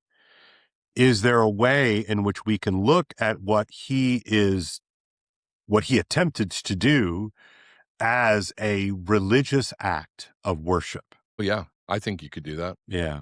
I mean, not knowing enough. Again, we're operating on a level of story here, right? So, right. But I do think that, I mean, it would not be difficult at all to portray a sense of I am on a mission to do a thing and I may be martyred for that thing. That's right. But I think it's worth it. Right. And you don't have to believe in Jesus, and you don't have to believe in Allah, and you don't have to believe in any of these things, but in some radical way, right? I mean, just like, the radical call to holiness in Christian terms, right? That, who do we call these sort of superstars amongst us who are able to do it in a kind of radical and nearly pure way? Well, we call them saints. And we call them saints because they are listening to the call at a more profound level than, a ham and egger like me who just sort of goes about his business and just tries to kind of keep it going. You raise an interesting question. Like if somebody walks knowingly into martyrdom, is that narcissistic or self-sacrificial or both? Boy, it's hard to tell the difference sometimes, isn't it? Yeah. And I mean, I think that you could have different answers depending on the person. Yeah, I agree. There will be people who think that he did this for self-aggrandizement. There will be people who say he was willing to sacrifice himself for this thing that he believed was important because he thought he was fighting an evil. I mean, I'm not injecting a value judgment on this. Obviously, it's the wrong thing to do. But beyond that, like I can't tell you what his psychology was. Right, and we don't even really have to. It doesn't even matter. Right. We don't really have to go there. I just want us to think about this in terms of the pattern that is presented to us. And the narrative shaping that goes on is they could be looked at multiple different ways. And what you come away with is often going to be rooted in your priors. That's right. Maybe always. Always. Maybe in fact there. I mean, I always get a little bit nervous about the word always. I do think that you have, that we collectively, you, I, everyone listening to this, has the capacity to develop a kind of resistance to allowing our priors to shape the narrative. I'm going to go back to Walter again. He says, there will come a moment in this drama, he's talking about the White House shooting. When your deepest prejudices and suspicions are confirmed. Put that moment inside a glass bubble and hold it at arm's length. Turn it to one side, then the other. Examine it as a kind of alien artifact. Do not identify with it. Oh, that's so good. And that's what I mean is we have the ability to say, I know what I believe and I know how this pattern matches, but I'm not going to assume I know enough to reach that conclusion. I'm going to step back and say, how is that being used to manipulate me? Look, every time there's a school shooting, we have a predictable gun control debate, right? Like every time. It goes down the same exact way every time. And it is so predictable that it people have conspiracy theories of, are these events essentially being fomented to move the Overton window on a political basis? And it's sketchy stuff, but then about MK Ultra and you're like, well, I don't know. I mean, and the idea of the patsy, right. Who's the patsy and who isn't, who's being manipulated into doing stuff and who isn't, why do we still not know anything about the guy who tried to assassinate Trump and Butler? And there were a lot of weird things about that. And it seemed like he was colluding with somebody in Washington because phone records were showing with him meeting with somebody who was going to the FBI headquarters or whatever. You know, like there's all these trailing pieces of the puzzle that just get left. And all we get is the main narrative. Right. Right. Okay. So my concern is that if I have an idea, let's say that, you know, I'm walking the dogs tomorrow morning and this banger idea for a business pops into my head, you know, you're going to get the text from me. You know, I usually wait until mid-morning to give you a certain grace because, you know, there's no need. I know I'm an early riser and I know like my mind's popping then, but I always hold them off and I send them to you, you know, before lunch. And why do I do that? Right. Well, I trust you. You're my friend and partner here in the world of monitoring the situation. And so I trust you to do two things at least. Number one, you always listen to me. So like, that's cool. Right. But you also are going to do me the honor of telling me if I'm crazy or not. Yeah. Okay. And so, you know, you're on the list and, you know, and other people on the list, of course, right? When you look at people like Mangione and you look at people like this guy last night at the White House Correspondents' dinner, one of the things they have in common is this sense of radical isolation. If you look at the guy who murdered the professor at Brown and the professor at MIT, you know, one of the things they have in common is that they are loners, right? And that story actually goes way deeper, by the way. Yeah. And that's, you know, I'm just I will reference anybody who's interested in that, including you, because I don't know if you got to see it. Jesse Michaels did an awesome deep dive podcast into the missing scientist stuff and just connected dots in ways that I haven't seen. And he says some of the dots don't connect at all. Yeah. Other ones are deeper than you've heard reported. We'll link that in the show notes because it's a really, really interesting look. Yeah, I posted it out on X right away. I was like, this is a must view. It's very well done. So, okay. So what all these folks have in common, right, is that they are radically isolated. And already we're getting stories, so take it with a grain of salt. It's all the early murky part of narrative formation here. But, you know, he was alienated from his family and he was obsessed about politics and that's all he talked about. And he was not making sense to those around him and, you know, yada, yada, yada. Right. And he was part of this radical group, like something like the Real Awakes or something like that. Yeah. That was which I haven't dug into, but I'm very curious what that is. So you find you find groups of like-minded assortments, right? But what you're really talking about are functional idiots. It's an ecosystem, Cam. And I'm using the word technically in its kind of ancient Greek sense, right? And an idiot referred to, you know, it literally means like one's own, right? It's a private citizen who does not participate in public life, politics, or civic affairs, right? So an idiot is literally like one who does not live in community. Okay.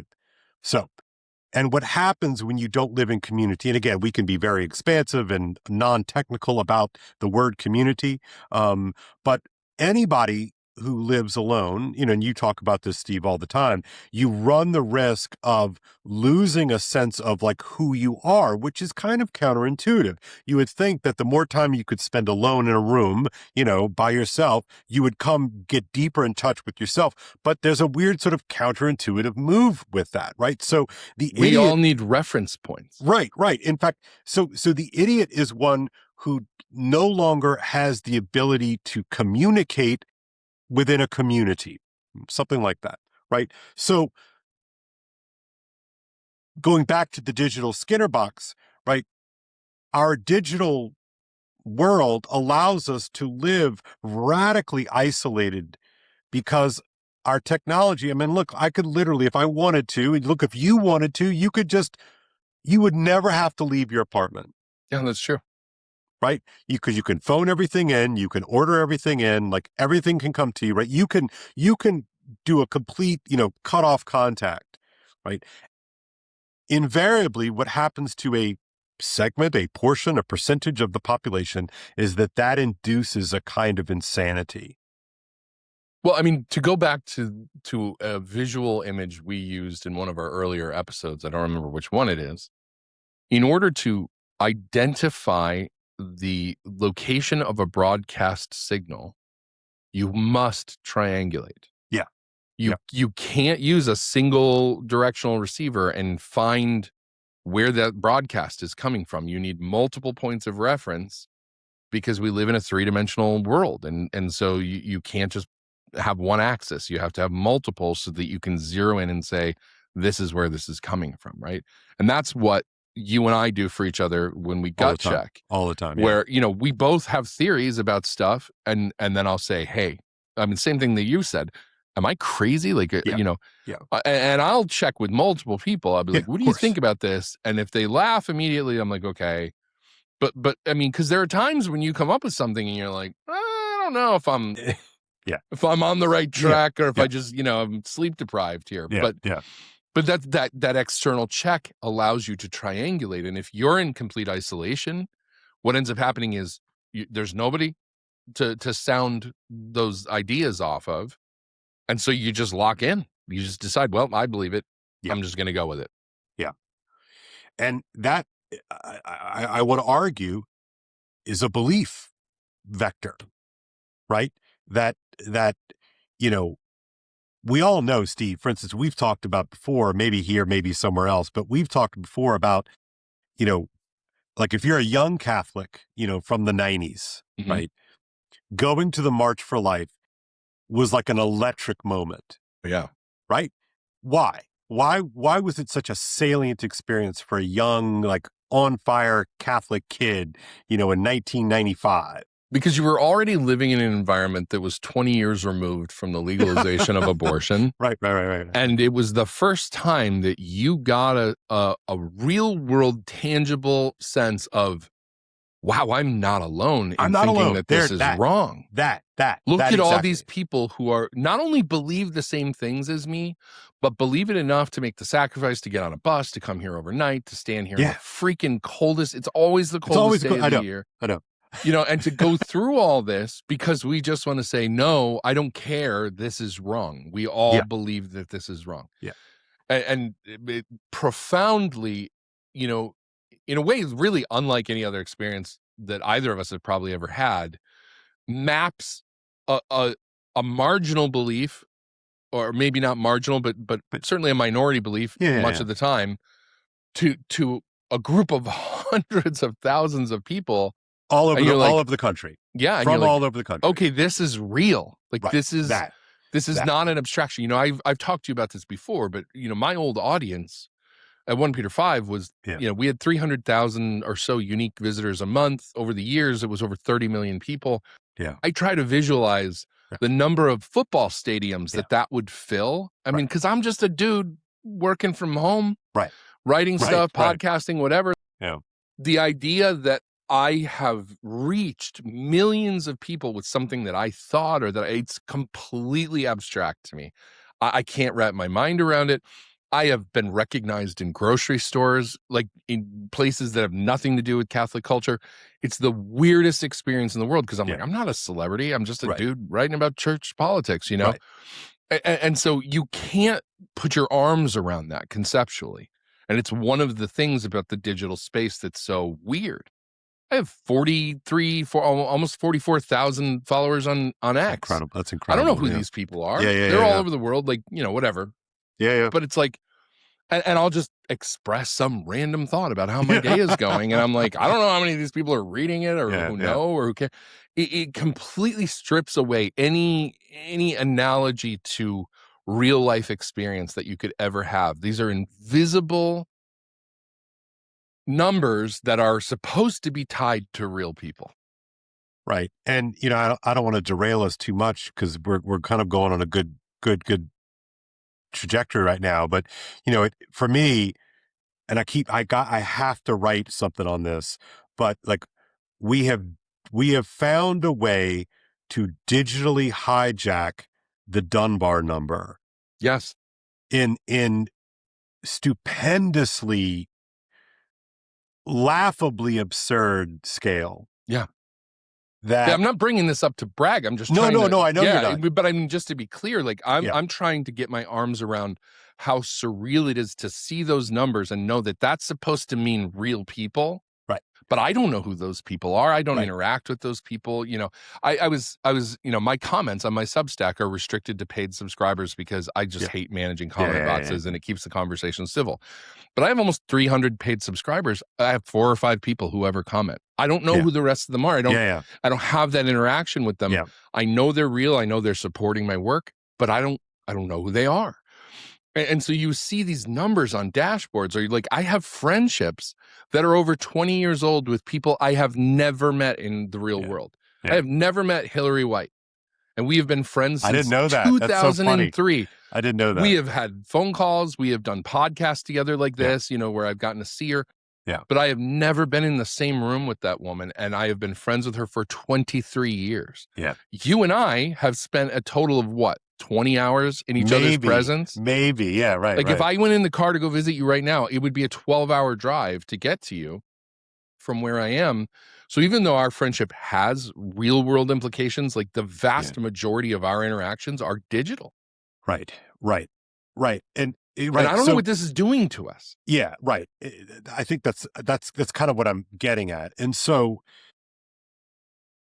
we talked earlier about building out a practical epistemology from the body outwards, right?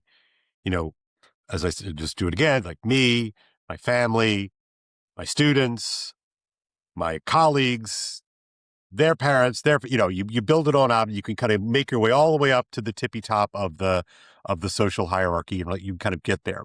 But if there's a breakdown in that build out, you can very easily become unmoored. And, you know, it reminds me of that.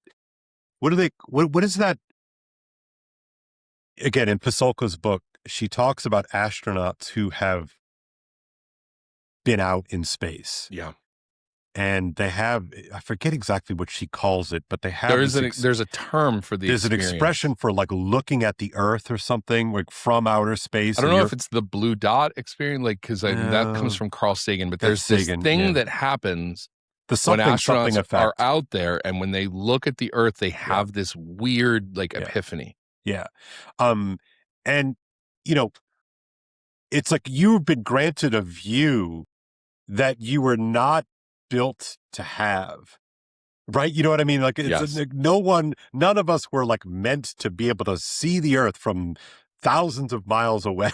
And by the way, one of the astronauts from Artemis who just came back talked about this. Reed Wiseman. He was like, I am not a religious man. Right. But this experience was something else. And, you know, it's so my point, right, is that if you spend all of your time in the digital space and you have an eroded connection to your meat space, and I like to use that word because it's such a visceral, you know, image, but it's actually pretty easy to cut yourself off from meat space now in a way that nobody could have imagined a couple hundred years ago. It's just not possible.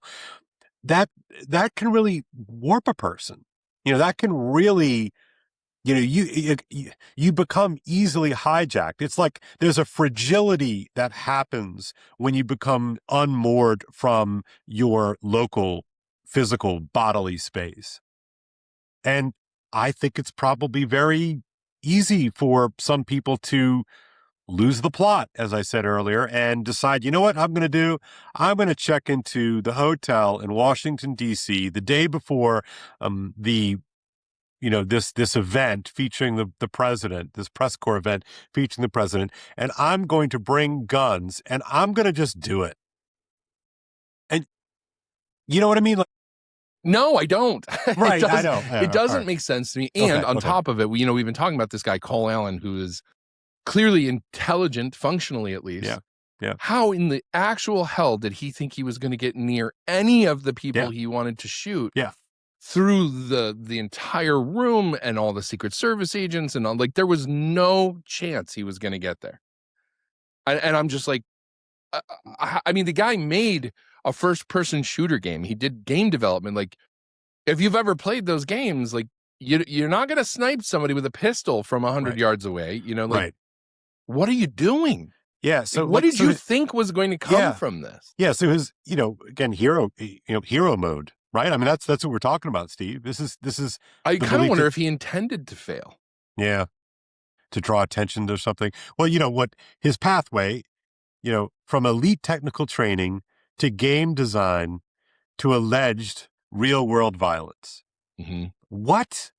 I don't even know what that is. Like, what? That is not a continuous path. I don't know. Yeah. But we're dealing with someone who, again, I'm using it in that kind of ancient Greek way. He turned himself into an idiot. Do we know, though, that he was cut off from, like, did he have friends? Did he have community? I don't know. Did he have a social sphere? Did he have anything? But Steve, what would keep me from bombing someone Cale Zeldin, considers a political enemy? Like, there's like 1,000 things that would get in the way between me and doing that. But I mean, let's twist this around. Like, people who commit suicide, right? Mm-hmm. They often are people who nobody sees it coming. Yeah, right. They are with loved ones a day or two before, and they seem happy and they seem content, and like there's something weird and complex that happens with people who make this decision to do something. I mean, because again, like he knew that he was basically committing suicide. It ended up being that he didn't get shot, which in and of itself, I don't understand. That's weird. With all that gunfire, right? The only person who got hit was a Secret Service agent. Like, Very how weird. did they miss this guy? Right. Because they shot did they not at take him. A shot? No, they did, Okay. and then they missed. And I'm like, what's even going on there? But it's possible that he was juxtaposed against the room in a way that they couldn't afford the stray bullets going. Whatever. But you heard the gunfire, like multiple shots in the videos. So I don't know. But I mean, essentially, to commit an act like this is to invite your own death, suicide by cop. Sure. And he said in his manifesto that, he wasn't going to be in good shape when whatever this was done, although he didn't indicate he was definitely thinking he was going to die. So again, I don't know if he was fully committed. Yeah. But there's just this, I don't know what happens where somebody crosses that divide of, I'm going to do this thing that is generally understood to be crazy. You can have friends and family who don't get it. I mean, we see that over and over with these shooters. There are people in their lives who know them. I don't know if it's isolation. I mean, isolation is certainly part of it. You know where I'm going to go on this. Go. And fine, but it's spiritual, right? I mean, whatever we mean by that word spirit, you don't have to be Christian to grok the notion of a spirit, but it's spiritual in the sense that you're following a calling of some sort. Now, of course, in my Christian frame, I'm going to say that's probably, demonic on some level, but, I don't have a problem saying that, if you have something compelling you to walk into a hotel room in Washington, D.C. and attempt to take out, the president and as many high-ranking cabinet members as possible, it's demonic. And I know it sounds sort of not reductive, to say it that way, but I kind of want to just sort of simmer on that for a minute. Like, I mean, it's not like you're saying that is the sum total cause, that he's just some puppet of malevolent spirits. Like, that's not what you mean when you say that. Right. It doesn't have to be like out of The Exorcist, right? But it's like some sort of guiding spirit, again, if you're comfortable with analogies, just go with the analogy. That's fine with me. But some sort of guiding spirit that allows you to shed all of those kind of epistemic stoppers or slowdowns that would get you to the point where you're like, wait, maybe I should not do this. Like maybe I mean, to return to the theme of this whole episode, yeah, which is basically shaping narrative structures, right? Like, can stories become the spirit, so to speak? I mean, because that's what I'm trying to understand what differentiates somebody from the guy who does this to the guy who cheers it on to the guy who's merely like, hey, I don't like what's going on, but I would never support this. Like, there are three different guys, right? Three different personas, archetypes, you know. I don't know how one crosses those gaps, those firewalls between each of those things to get to that ultimate one. Well, as somebody who, you know, is often tortured by my own dark thoughts and things like that, like, there is something inside me that holds me back and says no. Well, I sort of to inject a little Girardian flair to this conversation, the first stone is the hardest stone to throw. And the only one and then the second stone is just a little bit less hard. And the third stone is easy to cast, right? Because the first stone thrower lacks a model. The second one, you've got a model. The third one, you've got a pattern, right? So if we could just kind of think of that as a model. And of course, the reason why Jesus in the Gospels is one of the reasons why he's such a profound character is that he's able to stop mimetic violence by posing a question. And it says, well, let he who is without sin cast the first stone.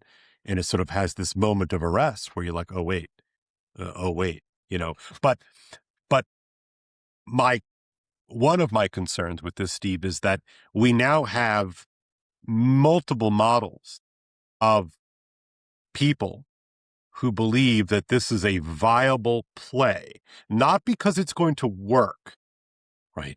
But oftentimes, you know, the power of think about the power of a martyr, right? The power of the martyr is not that he wins, he gets killed. That's the whole bloody point, right? But the model then is sketched and imprinted in such a way that now, because I watched someone I admire stand up to the tyranny or stand up to the injustice and stand on principle, right? Stand on business, that it becomes easier and more glorious to imitate the pattern. Yeah, so you have a combination of breaking. I don't want to use catacon, but it's that feeling of there's a restraining force. Yeah, 100%. Of this is a line I won't cross. Yeah. Actually, no, now I will. Right. But there's also there's something profound in intentional human sacrifice. Sure. No matter what it's utilized for, right? Whether it's Christ on the cross, whether it's, you know, demonic worship, whether it's, you know, whatever, whether it's tribal crap, whether it's, you know, the Vikings and their annual festivals to Odin. Yeah. Whatever it is, like, human sacrifice is such a big freaking deal that it has a power to change the game. Yeah, it's all we got. Right? The life that I've been given, like, that's all I got. Right. So, well, yeah, but we have a lot of things leading up to that. We have ideas, and we have words, and we have, witness, and we have things that we can do. Yeah. Something gets us to a point where we humans say sacrificing my life or sacrificing this person's life is the only way to accomplish this thing. It's the only thing powerful enough to move the needle. Strike me down now, Darth, and I will become more powerful than you can possibly imagine. No, but that's the pattern right there. So however you get there, like, that's where bro got. But it feeds right back into, he isn't sacrificing himself for anything other than the constructed narrative. That's what's so sad about it, isn't it? I mean, that's what's so profoundly sad. Is that a correct read? Like, that's what I think. You know, Again, I don't think he had a reasonable prospect of success, and I don't even get the sense that he thought he did. Yeah, right. But there's this sense in which it's worth trying because somehow it changes something. What can it change? It can only change the story. Well, I've been fond, as of late, you've been making fun of me about it, which is totally fine, but I've been banging on about permission structures, right? We're all in search of a kind of permission structure for action. And a permission structure functions as a kind of cover story. It doesn't have to be a bad one. It can be real, right? It doesn't matter. But, a permission structure gives us a pathway to kind of live a life of consistency, right, with our most sacred values. I want you to stop for a second and explain what you mean by permission structure.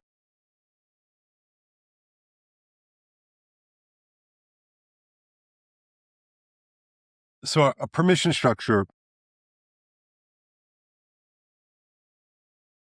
the famous example that people will use in politics is that Obama talked about a permission structure by calling something in a bill a tax cut when in reality it's just moving numbers around to the other side of the spreadsheet.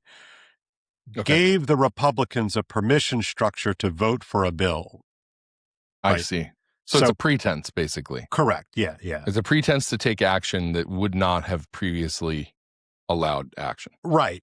And so therefore, I'll just give you a quick sort of, a permission structure is a political and marketing rhetorical strategy that gives people a rational, comfortable justification to change their minds or behavior, such as voting for an opponent or buying a new product without feeling like they are compromising their pride, their values, or their integrity. It's Eddie Bernays.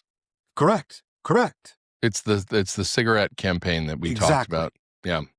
Thus a sort of a Girardian model where I can kind of, do this thing because it's been modeled for me in advance, right? And so you just sort of repackage it and voila, I'm not a baddie, I'm a goodie.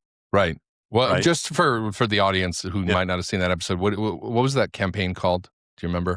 Yeah, it was called Freedom Torches. Freedom Torches, and it was an advertising campaign, brought out by this psychologist turned marketer Eddie Bernays in I think the 1930s, where 20s.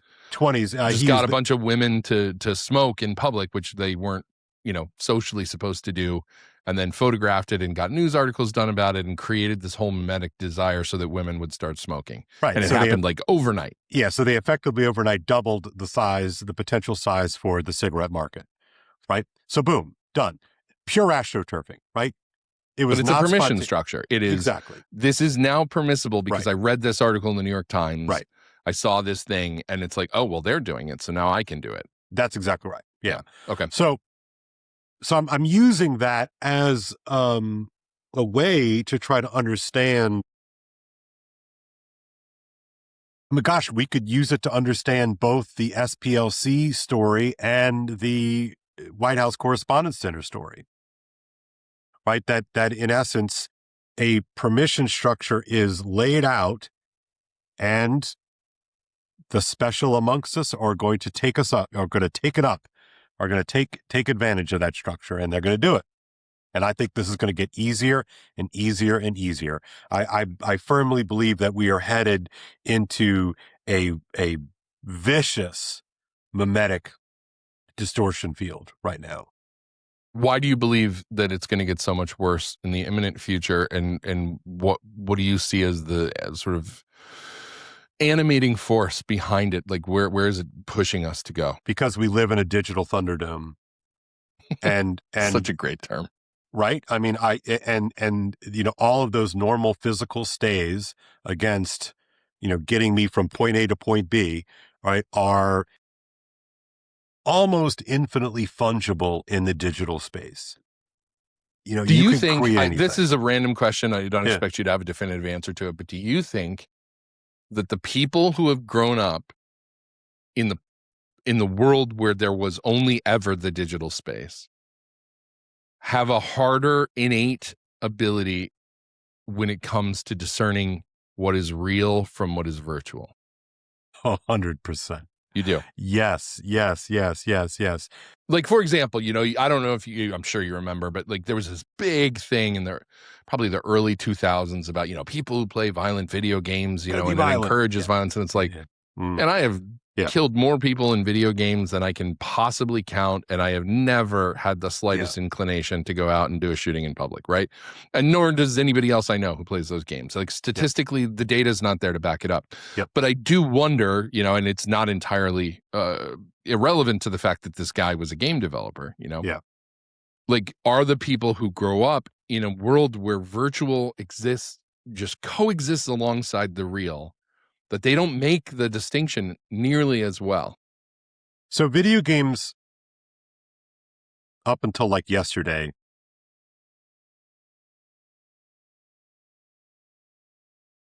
obviously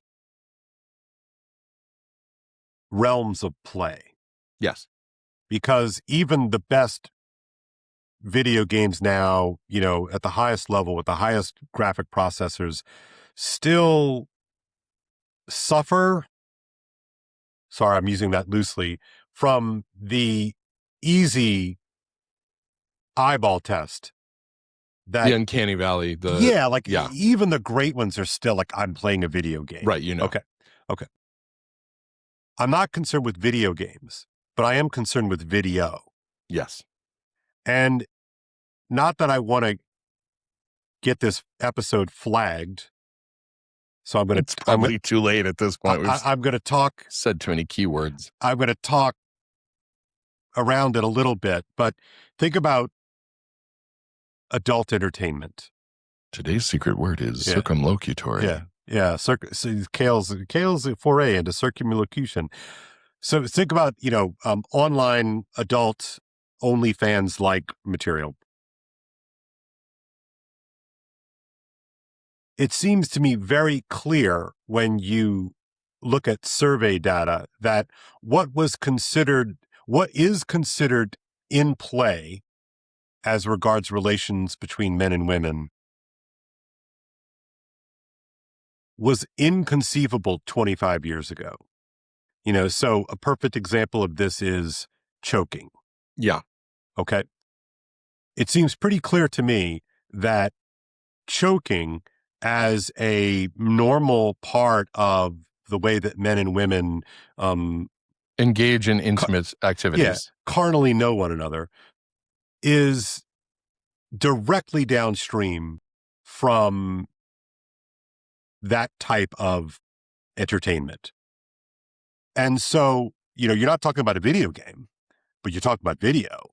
And, you know, there's an actress and an actor, but in essence, that provides a permission structure for all kinds of things that you would never on your own just be like, you know what I feel like doing? I feel like choking my partner. You're like, I'm sorry. What? Like, what are you talking about? Like, why? You know, right. As a friend years ago said, you know, I don't know why you have to like do all these weird things. It's pretty darn good just by itself. Yeah. Right. So exactly. So, and by the way, let's be honest about like this specific thing rises up into meme culture. You see women talking about it like they are the ones that want it. Yeah. Well, you know? and in some sense, why do they want it? They want it because it's been modeled to them in some way, either directly or indirectly, right? So, all right. So the mind kind of goes like, holy crap, right? So like, what again, is even happening? Yeah. Right. What is even happening? Right. So again, the more time we spend on doom loops for reels and TikToks and whatnot, and you know how quickly that thing can veer off and go in crazy directions, right? Truly innocently. What does this do to the various subterranean permission structures that we use to negotiate our relationships with other people? That's why I get concerned. I want you to be a little bit more explicit, not in the adult sense, but in the descriptive sense of what do you mean by what these permission structures are doing to people. I'm assuming, and I may be assuming wrong, that you're talking about, depersonalization, objectification, dehumanization that comes through this kind of stuff, but I'm not sure. I mean, I would also say, by the way, to add a piece to this, if I am on the right trail, we've talked about this before, but like when you and I were kids, you didn't see people die unless you like got into the Faces of Death club. Correct. Or somebody had a videotape or whatever. Yeah. We're steering into the exact same. Watching people get killed on video is happening to us now multiple times a week. Real people, real deaths, posed as news, posed as open source intelligence, whatever it is. I've been watching Russians get killed by Ukrainian drones all week because we're talking about drones, and they're just showing videos of these drones flying into and blowing up these guys. And I'm like, I don't even want to see it. I'm not looking for it. It's just popping up in my feed. Right. And so extreme violence. So we can talk about that maybe a little bit more safely. LOL. There's a way to do that in the context of a work of art that, because it is being consciously framed within a narrative that has a beginning and a middle and an end, there's a way in which I think the human imagination can kind of be properly horrified by a moment of violence on screen or on stage that sort of prepares you for it. It's the grown-up version of telling your kids, hey, it's just a story. It's not real. That's ketchup. That's not blood. The kind of thing that you say to your kids. Right. And so therefore, but of course the power of short form video is its contextlessness. Yeah, it actually makes everything feel real, even stuff that is staged. Right. And so, for, gnarled old veterans like the two of us, I feel pretty confident that if I'm watching some short form video and like Charlie Kirk's assassination pops up, I'm going to scroll by. Like, I'm not going to stay on it. But if I did watch it, I will be horrified, but it will not wreck my week, much less my life. Right. We're 50, but I don't know what that does, the equivalent of that in the sexual domain, or saying in the violence domain. I don't know what that does to a person who does not have a robust analog upbringing. And so as we live in this digital Thunderdome, as we grow up in this digital Thunderdome, it seems to me that it gets easier and easier to be enervated, maybe is that quite the right word, but to be fatigued. Desensitized is kind of overused, but I think it's what you're going for. By this stuff. And of course, this, to me, again, not everybody who watches violent adult entertainment, not everybody who watches snuff films is going to go out and kill somebody, but people do, right? I mean, there's a reason why we have certain taboos about this, right? So you talked about the Faces of Death, right?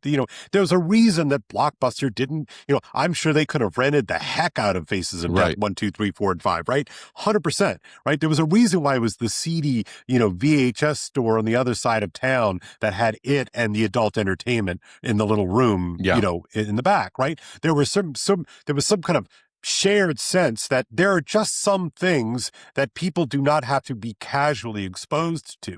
Well, Steve, we have no such guardrails. Yeah. I mean, no guardrails whatsoever. And so, political radicalism is perfectly mimetic.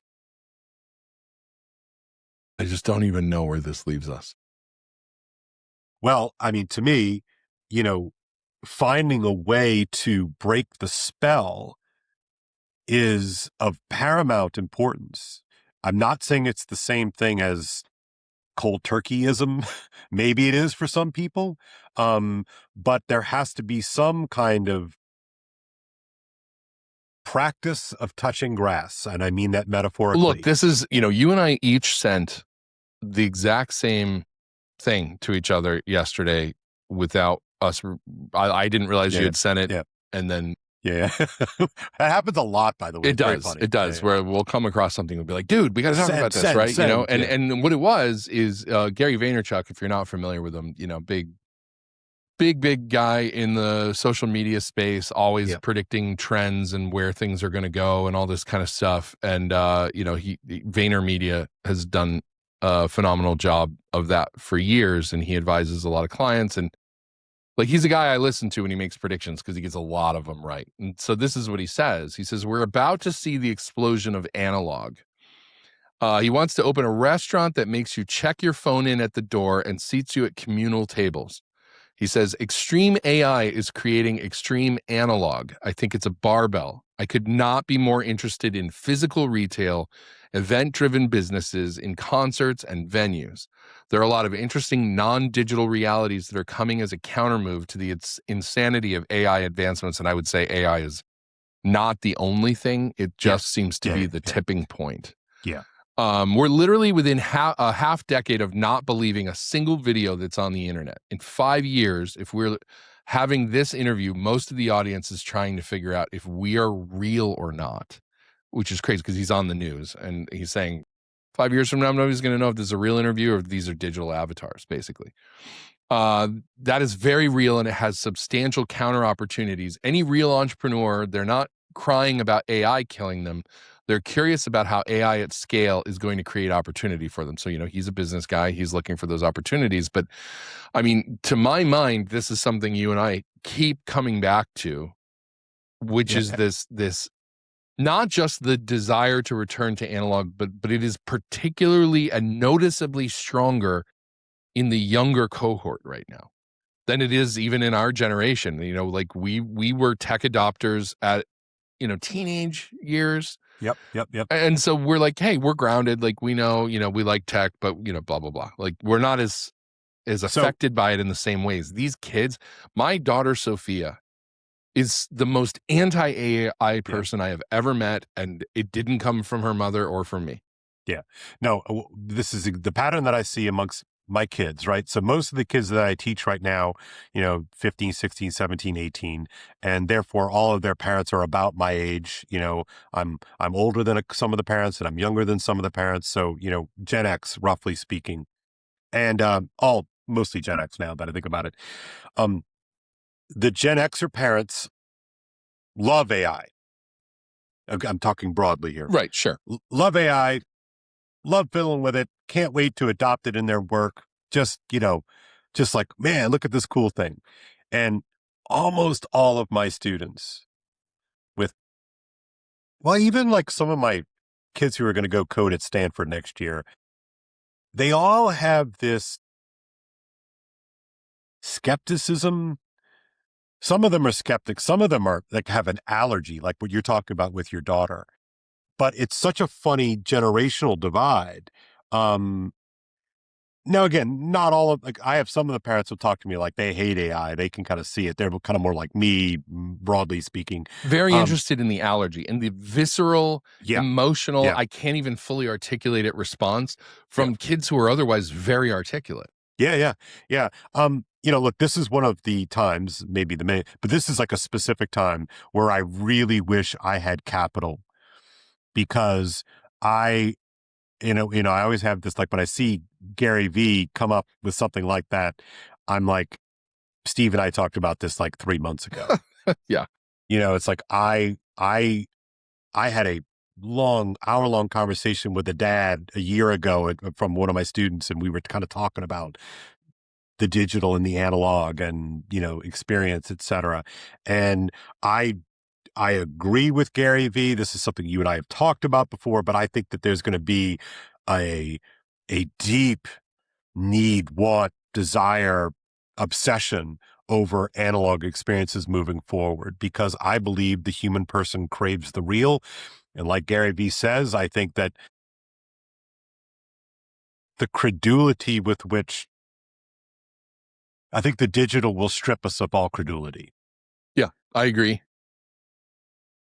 Well, I don't know. I don't know if it will strip us. I think it will make it so impossible to know what's real and what's not. That's good. Yeah. Like, because I think we would be aware, like, an alcoholic in a bar. If I have one drink, I'm going to have 10, right? Like if I go into this environment and I look at this stuff, I'm not going to know what's real. And so you're just going to know that going in. And so to be clear, I don't think that this trend, which by the way, it seems to me, and please, anybody who's watching this who knows otherwise, correct me if I'm wrong.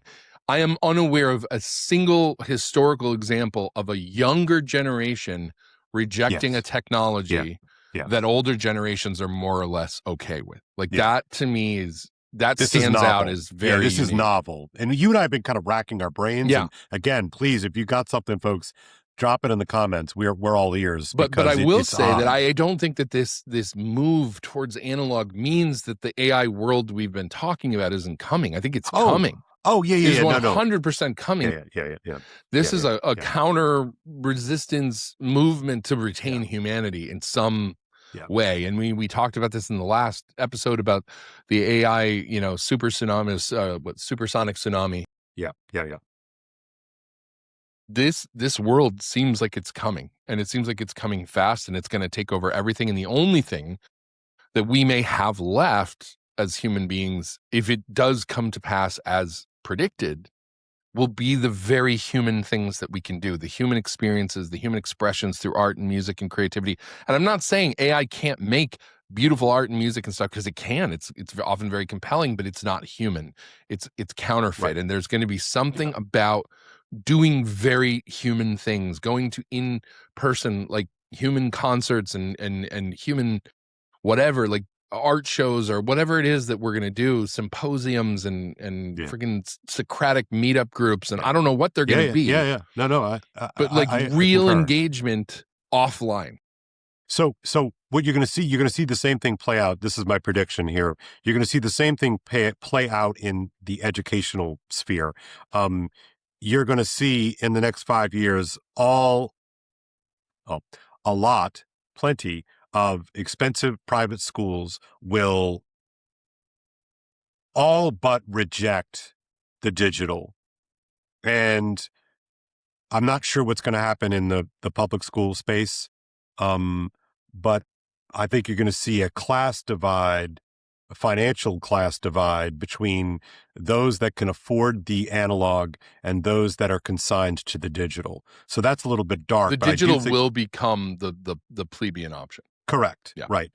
And so, but I also believe that there are going to be, a kind of version of a digital Benedict option.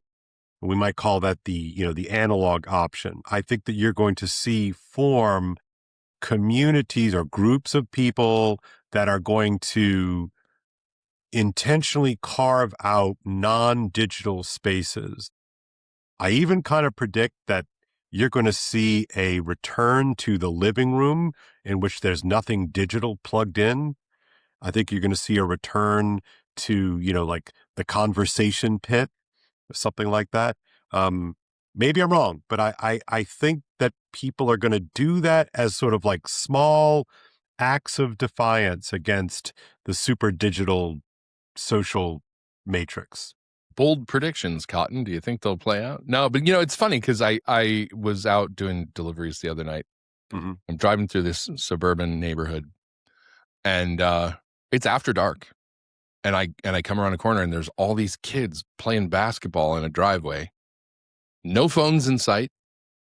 There's a dad sitting in a lawn chair, and I just had this feeling, just a feeling. But I was like, he orchestrated this. He was like, leave the phones inside. You guys are going outside to play.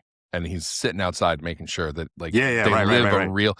But it was a very 80s kind of moment of like they're playing basketball mostly in the dark with just the street lights that were kind of far away. That. And they look like they were having a great time. And they're just in the street, they put up the hoop and they're just in the street. And I was like, that's something you don't see anymore. So true. Well, but again, it's a dad, right? And so I think that dads, we recognize that there's some kind of threat. Again, you don't have to be, one of the frustrating things I see, again, this is like an online thing, sort of we're talking about with this epistemic humility thing. It's like, people are more comfortable with black and white, and I the phone's not going away, right? AI is not going away, but we can certainly be intentional about the way we construct experiences for our families. We just can. And, I think that, again, the first stone is the hardest one to cast. But I think if you start seeing groups of parents coming together and saying, hey, like, how about we put guardrails on X, Y, and Z? How about we create events for our kids in which we take away their phones? And it's going to take buy-in from all the parents. But I do think that is, nobody's making me like glue my face to my screen all day long, right? So there's a reason why I always grab for it, right? Because it hits the dopamine, it does all those things. But it also allows you to isolate in a world where you would otherwise be forced to have interactions. Right. And as somebody who is looking for casual interactions because my social sphere has been so limited in real life, like I'll go out to a coffee shop or I'll go wherever and I'll look for that little casual conversation, the little joke you can make with somebody about what they're reading or whatever. And you can't, because it's like virtual cereal boxes around the breakfast table that's right. and you're hiding behind them. And it's like, I don't have to look at you. I don't have to pretend like I know you exist because I'm doing this thing and everybody knows this semaphore.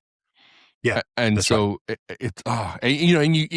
there are some really prescient pieces of pop culture. The Electric State graphic novel is really, really, the movie kind of sucked, but the book, I've been reading it, and like everybody is just in these VR headsets, and some of them stay in them until they die. Like they just don't even, there's this character in William Gibson's Sprawl series. Most people have heard of the book Neuromancer, probably. Which is where the word cyberpunk comes from, where the word The Matrix comes from. It all comes out of this book, in 1984 novel. But the second book in that series is called Count Zero. And one of the main characters is this ultra wealthy guy who's funding, I forget, it's been years since I read it, but he's funding the main character, what it is that they're supposed to go find out and go do. But he lives in a nutrient vat and he's just jacked in all the time to the virtual world. Yeah. And so, when the main character meets him, like it's not even him, it's just a digital representation of him. Because he's in a vat somewhere in Europe, like in a data center somewhere. Like he never comes out. And I think in his case, he was in an accident or something like that. But whatever it is, it's just the idea of this is the hindrance.